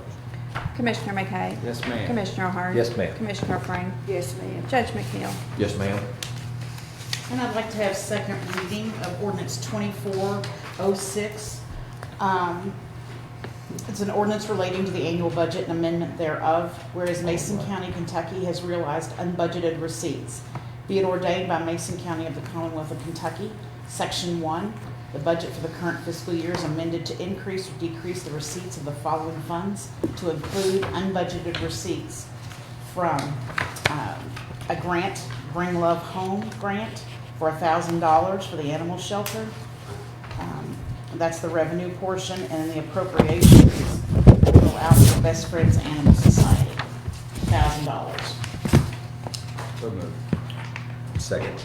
Got a motion and a second. Any additional questions? Roll call, Madam Clerk.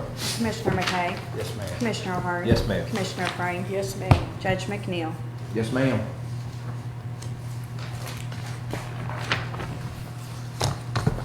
And that's all I have. Hey, well done.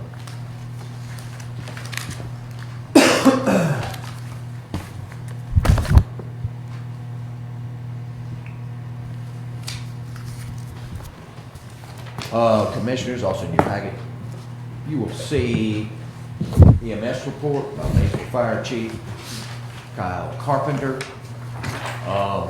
Across the county, we had 359 total EMS runs, of which the county represented 61 of those runs and the city was 298. Also, in your packet, you will see the permit report from Mr. Jim Fawcett, city, and I will highlight the 626 Forest Avenue as standard supply downtown. And when one thinks about that block going past that stop sign, you'll not only have standard supply, you'll have their new block plant, WFTM itself, as well as PDS and Central Supply. And so, very good looking improvements. Yes. Very good looking improvements. Nice work.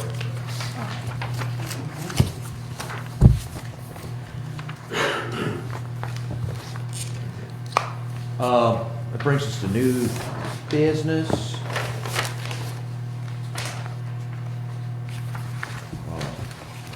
In your packet, Commissioners, Mr. Lloyd Schultz brought up the Mason County Conservation District's annual report and annual financial report for your review, for information purposes only. I don't think we need any action on that, do we? No. Lloyd and Conservation District do a fantastic job.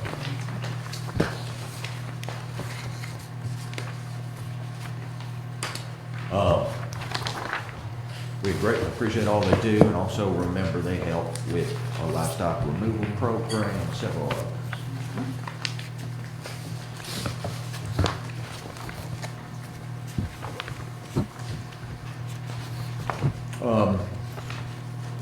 Treasurer Muse, turn it over to you for our senior housing, the remainder of our senior housing loan. We have, in our senior housing, we had phase 1 and we have phase 2. Phase 1 has been paid off. Phase 2 is what we just did, the more than $500,000 grant for the remodel and renovation of it. These loans were done years and years ago, requiring us, in order to have rent due from the senior citizens based on income, we were required to have a loan that lasted forever. It's to 2036. The payment on that loan is $610.70 a month. And what I'd like to do today is to get your approval. We have 2 loans on phase 2, one to Buffalo Trace Ad. The payoff amount will be slightly more than this at this point, $9,629.73. And then the one with Kentucky Housing that is $610 a month is $50,938.24. There's several reasons for this. There's, taking it that long and keeping it on the books for something that we do anyway. We're not required to have it to do based on income rent anymore. Also, the paperwork and administration part for the county is hours and hours, because Sherry has to deal with the feds, she has to deal with the state. She's required to do audits several times a year, and we don't have to do that on phase 1 anymore because it's paid off. So if we pay off phase 2, we will own the entire thing and be able to continue doing what we do, having it ready for low-income seniors, collecting, not raising rent, and doing all that ourselves. So we would like to go ahead and pay it off, get it off the books, because it's gonna cost us probably 40 or 45,000 more in interest if we don't. Do you want to approve them in amounts not to exceed? Yes, I want to do not to exceed 52,000 and not to exceed 10,000. It'll be much less than that. It's like 70 cents a day. But did I hear you correct? You said when it started, we had to have these loans We were long-term. required to do so, But now we're not. They've lessened all those restrictions and we're not required. I've talked to Christie, I've talked to Kentucky Housing. There is nothing stating that we have to do that anymore. I think that's a no-brainer, just to save on interest Thank alone. you. So it's to pay off the loan to Buffalo Trace Area Development District in an amount not to exceed $10,000, and to pay off the loan to Kentucky Housing. Kentucky Housing Corporation in an amount not to exceed $52,000. Yes. I make that motion. I second it. Got a motion, and a second. Do we have Thank any you. additional questions, comments? Good idea, thank you. Thank you. Also highlight, we met with Peter Jones, the Maysville Housing Authority, and got a pretty good relationship with Tom Manning Bevan of Welcome House to explore maximizing the impact of the senior housing campus up in the East End. Also, if you guys will remember, we were awarded, received, and completed, thanks to our friends at Buffalo Trace Area Development District, a $572,000 community development block grant that rehabbed all of the 7 units that are phase 2 of the project up there. And so last Tuesday went over, was recognized, Mason County was recognized by Governor Beshear as a impactful community development block grant program in the state of Kentucky. So, Good.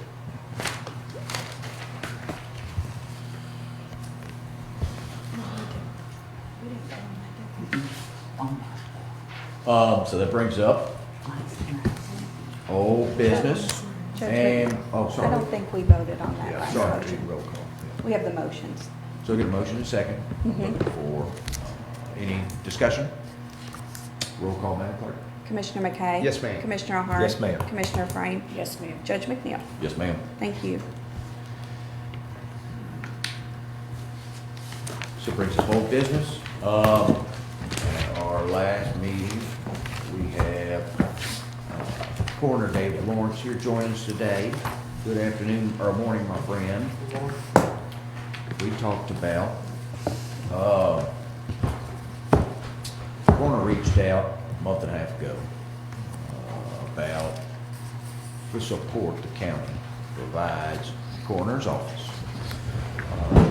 Treasurer Muse and I researched the state's average of $16,000, of which we're currently paying David $9,000, or $8,000, $9,000. Yeah. Not only affects the coroner, but also their deputies. And so at last month's meeting, the recommendation was to go to 18,000, stemming from the increased activity that our coroner's office goes through for Mason County. Not only do we have Hospice Hope, we have the hospital, soon to have 2 hospitals. We have a significant amount of retirement homes here, and I believe all 3 of the commissioners have met with David. And so, looking to hear your thoughts. I'd like to start off by saying, last month when we brought this up, I wanted more information, and Kim has given us some great information on via email. Had a great conversation with David yesterday, and I tell you what bothers me about the whole thing is the 22 years that we've neglected to give the coroner a raise To address the issue. and I appreciate him bringing it to your attention. here recently, and you know, I think it's a wrong that we have to make right. And you look at the list of responsibilities that that position has, you know, and it's not about David. David's a great guy and does a great job, but it's about the position and the responsibility that they have. You know, he has to deal with people a lot of times on the worst day of their life. You know, with families on their worst day of their life when they've lost a loved one, and the responsibility, the knowledge, the experience that a person has to have. I mean, we're fortunate that he's still with us. You know, so we need to do something significantly here to make this right, is my opinion.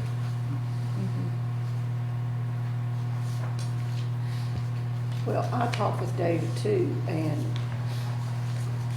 don't we give you a vehicle, we can pay all of the expenses, and didn't you tell me you do 3 to 6 hours a week with this job?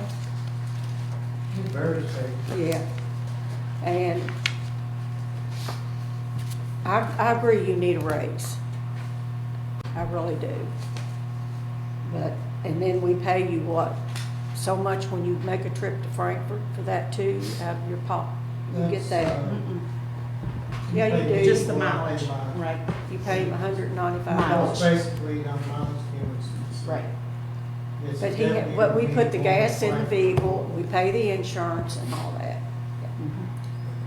So I'm not saying you don't deserve a raise, but He gets mileage, she's saying, I just asked this question, he gets mileage It's on on personal your- vehicles, not on a county Your vehicle. work vehicle. But he takes not it- some Brothers.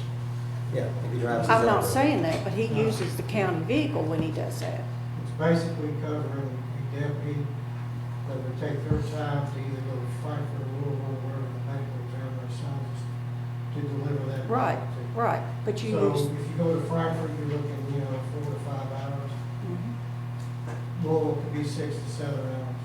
So what I do out of my personal corner of expense, I pay those deputies. somebody brought, yeah, One road and then somebody brought up the state mandate that the coroners are supposed to be paid half of what you get paid. I see no KRS about There is no that. KRS, I found that out. Yeah. Through John Northcutt. It was a bill that was going forward to the state several years ago, and it did not make it through the Senate for any KRS statute. However, the Corn Association asked the coroners to go clear fiscal court at that time, which was probably 10, 15 years ago, before I was born. We asked for the deputies to at least meet the half standard of the corner state. And it was up for fiscal court to make that decision on the basis. Well, we've started the occupational tax because we're overburdened with bills. So I'm in agreement with doing the CPI rate. That's what we do, the employees, that's what everybody gets. And I know it's been that long since you've had a raise, but I just cannot see a double. I cannot. Could I say, I'm sorry, can you just say something? Sure. Let- I'm just let me gonna- go ahead. The one thing I want to mention is you're talking about hours per week. I listened to Kelly Bradford talk up there a minute ago about being on call for 27 years, and I've been on call 24 hours a day, 7 days a week for 32 years. And I don't have to go out anymore because of computer technology. They do have to go out, but what you're paying for is not an hourly wage. You're paying for a on-call 24/7. and somebody be available. And I'm not do whatever you want financially, but you can't do it by hours per week because they've No, got to I'm be not. available. I'm not. Colton Linville calls them at 3 o'clock in the morning. Somebody's got to be there, and it's got to be arranged who takes that call, and there's a cost to providing a call around the clock, in my opinion. I agree. And if you were to base it on an hourly rate, a year, he's making $9 an hour.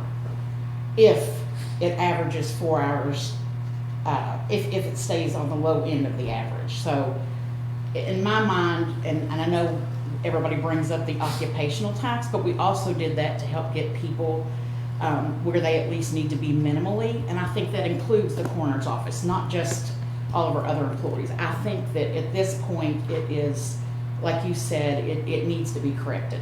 That's my opinion. It was an oversight. I think it's- mean, this yeah. was an oversight. Well, I'm not He's saying they way don't deserve underpaid. a raise. I'm just saying, I can't see that. I just Well, this can't. raise wouldn't even cover the CPI for the past 22 years. Well, It wouldn't even I'm be not- close. So, just I my just- opinion, we have the budget for it, and,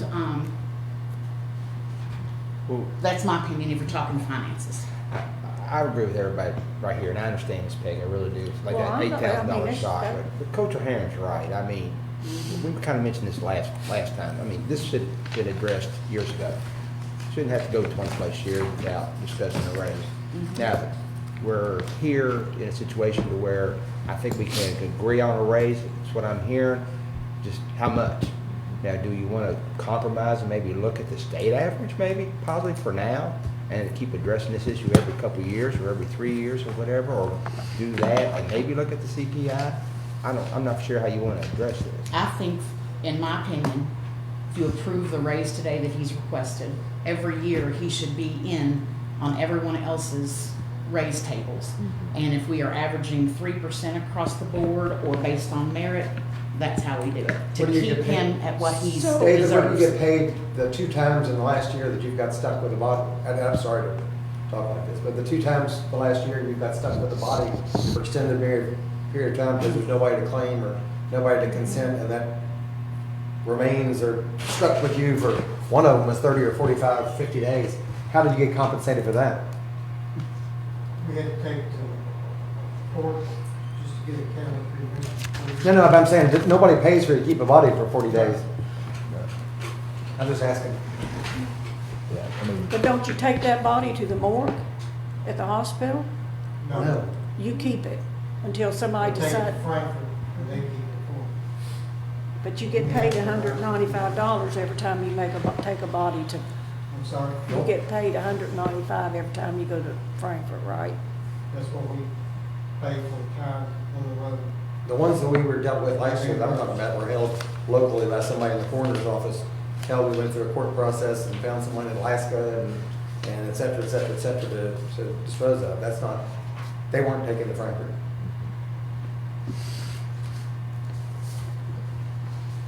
so again, that goes back to the responsibilities and the job that you have to do in that position.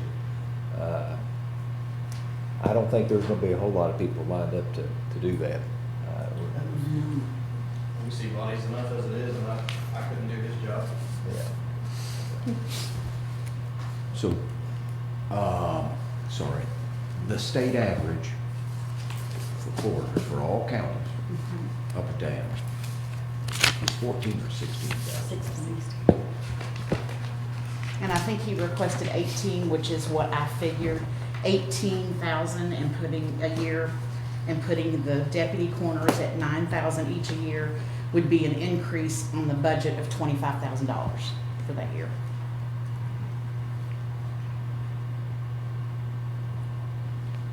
Commissioners, what's the pleasure of the court? Let's go with the annual, or you suggest let's go with the annual Yes. raise. That's how they're in the computer system now, as annual. And then we break that down between 26 pay periods, just like we do yours. You know, I look at the list that you sent of the several counties. You know, there were some counties that were less than that. There were a lot of counties that were more than that. But based on our population, and based on the activity that we have in this county, I just think it's reasonable. The recommendation was 18,000, right? Yes, sir. The state average being 16. 16, That's right. right. Yes, yes, 18 for the corner, and assistance to 9. What do you want to call Which is not required by KRS, we found out, but 9,000 for them is still. What do they, President? I'd say let's compromise between 16 and 18, just make it 17.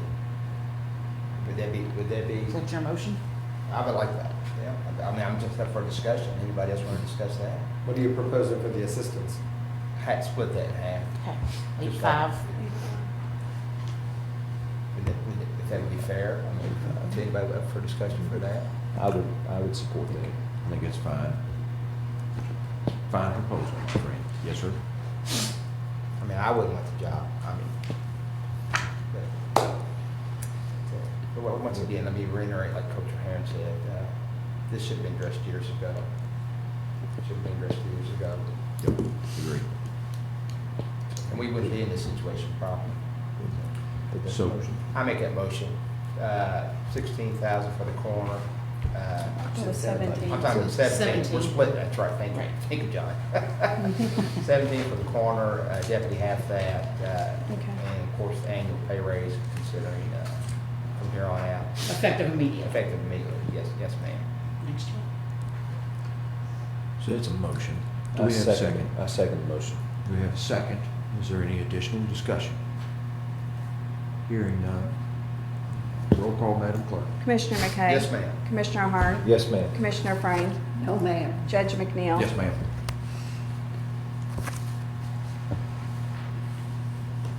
Commissioners, also, 2 meetings ago, we discussed horse manure out on some county roads, Latham Pike, other areas of the county. I have, it has dawned on me, I have looked to get in contact with some county leaders out in the area to discuss coming behind them with these catching bags or how we might otherwise mediate the concerns of several citizens that have called in. I don't know if citizens have reached out to you guys. However, we do have Mr. Jack Campbell here joining us today. Jack has been very helpful in trying to help link me up with several. However, I've yet to actually talk with anyone as a community leader to try and help this. But Jack, you want to come forward, my friend? Good morning. Morning, Jack. I just want to tell you, it's going to cause a wreck or somebody's going to get killed. Because people dodge it, and it's about an everyday thing. But I walk a mile and a half, I walk 3 miles every morning. And the biggest part of the week, I'll see a new one here or there. But a lot of times I come to town, because I'm retired now, probably 4 or 5 times a week, just get somebody to just do something. About every time, I'll see something on the road, and sometimes it's 2 and 3 places. On the road, the downhill grades, you have to be there to see it. You can see nicks and cuts, and they've only in them about 2 or 3 months. You give a year in that, you're going to really see that bad, because that's just going to continue to see them horseshoes. They're just going to keep eating it up, and they're dangerous too. Like I said, I walk early in the mornings. Like one morning, it was dark. I carry a flashlight with me, and I wear, reflective, whatever. And every time a vehicle comes, I turn my light on. So I heard the horse, I heard him coming the road, and I turned my light on real quick. Of course, they had a little teeny, little red light they put on them. They have no lights, they have nothing. I'm required to have tail lights, headlights, signal lights on my vehicle, but they don't pay no property tax whatsoever on their buggy and their horse.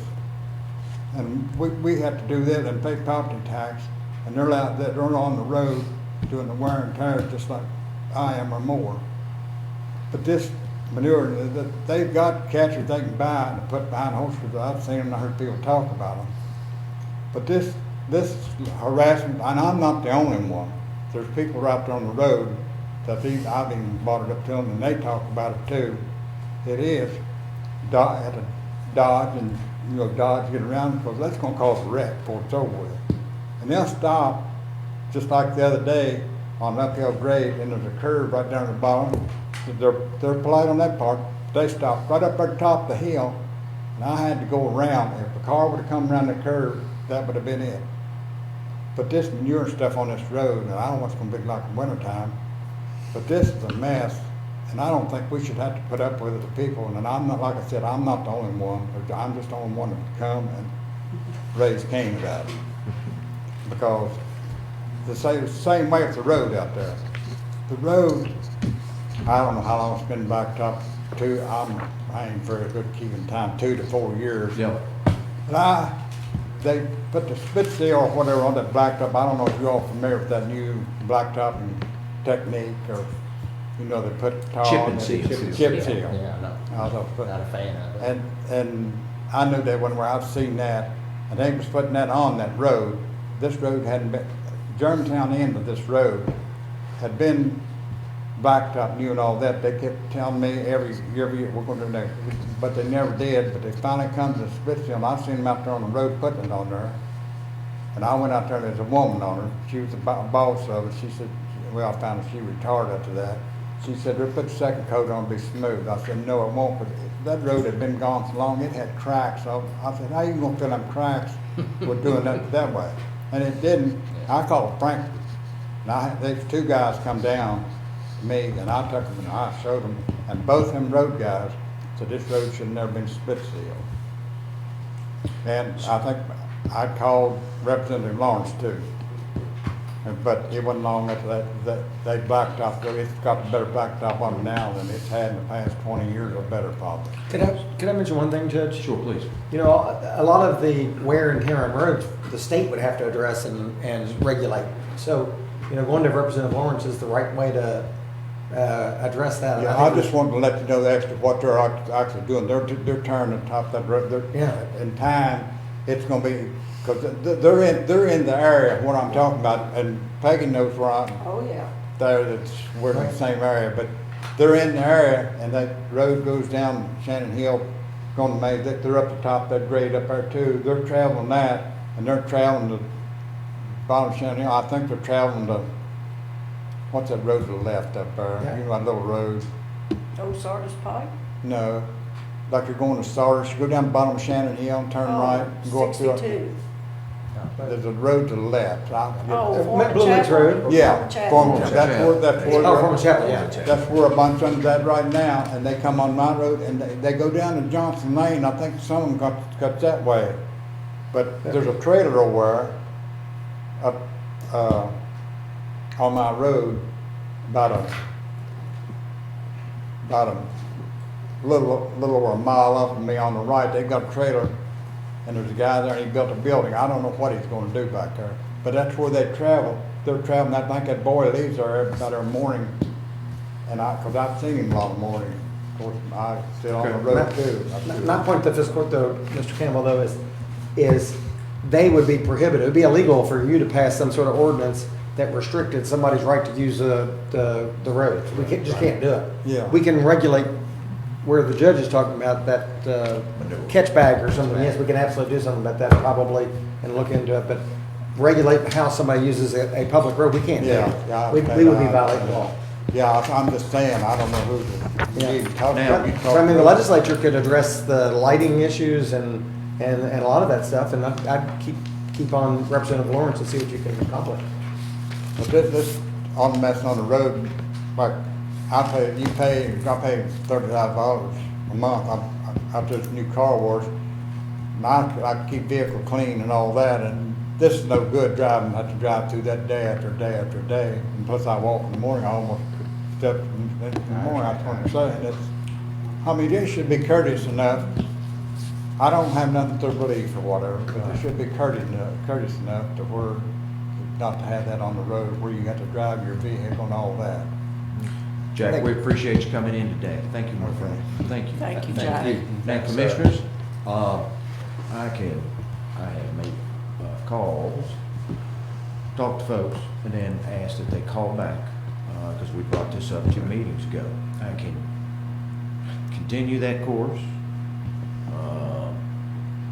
You can take action today. You can join me in trying to talk to a group. But also the flip side of this coin is the agrarian nature of the area and state that we live in. I will say other counties, Boone County, Northern Kentucky, mandate this, but I'm not sure how you would enforce it. So I still think our best course of action is communicating with them. And as a matter of fact, if one of you all wants to take the lead reaching out, I will join you, or we can go together, or feel free to join me. Sure, Bill. Judge, yes, sir. Is somebody got, is there a county in Kentucky that's got an ordinance on that? Yes, sir. There are a few counties. Boone County, I think Campbell County has picked it up and created an ordinance, but then rescinded it at one point. But I know Boone County, a little bit more urban area, does have that ordinance. I don't think there'd be no problem for us if you want to say got one. We can look at it. I'll be happy to look at it. Yeah, See what it does. Yeah. I'll help you with that project. Hey, thank you. Everybody satisfied with that? Yes, yeah. And as county attorney Esther said, he can look at that ordinance. and Yes, sir. just Yeah, we'll see what the kinda Boone see County what it ordinance looks like. does. Yeah. And if we have to, I'd rather hope that they would understand the situation, go ahead and volunteer and do that if Yeah. it's possible. I agree. I mean, I'd rather go that route instead of option two, but. I agree.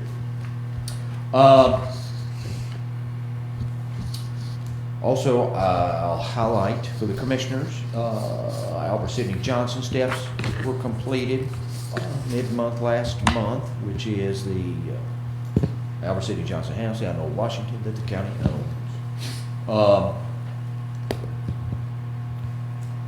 I believe we completed the RSVP roof from Briarly Roofing. Still working with Norbert Gallenstein and a few in the Bethel Baptist Church, a few others on assisting to take in funding for the Elijah Green statue there. Which brings us up to some contribution requests that are in your package. Can we go back to the Sure. Bethel Baptist?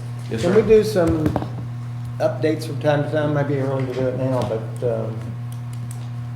so people ask me where they stand or. Doing well. We, as of yesterday afternoon, I checked, we are at $9,225 in private contributions to date.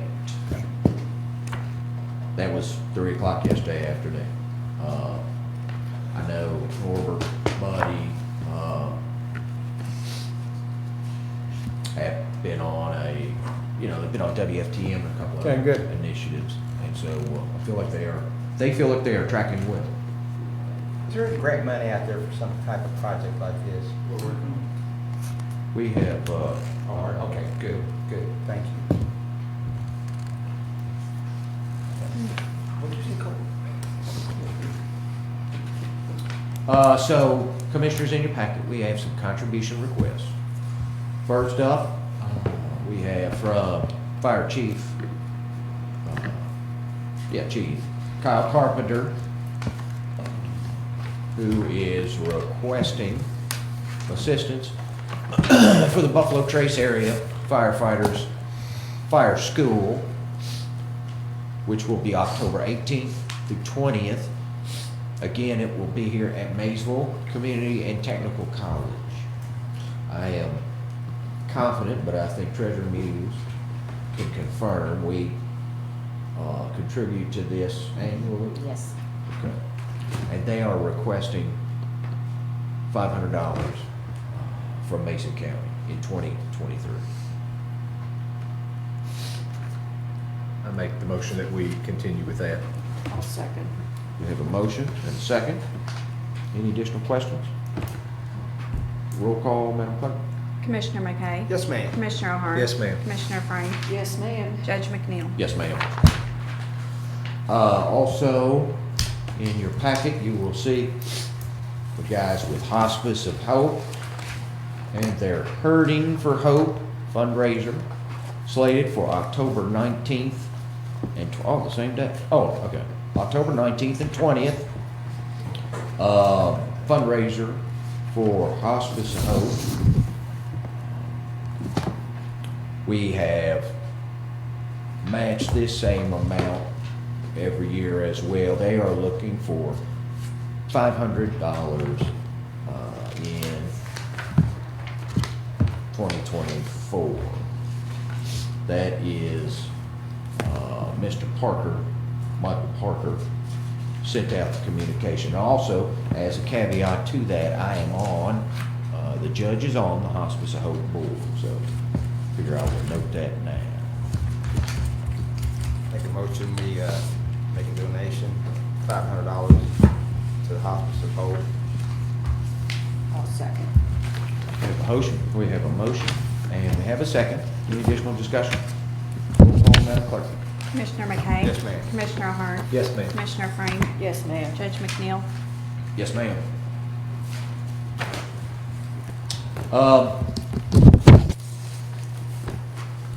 Commissioners, that brings us up to communications from Judge and Commissioners. Again, we'll highlight the county surplus auction, which is scheduled for this Saturday. That will start at 10:30. We appreciate Craig Stanfield and his team as auctioneers.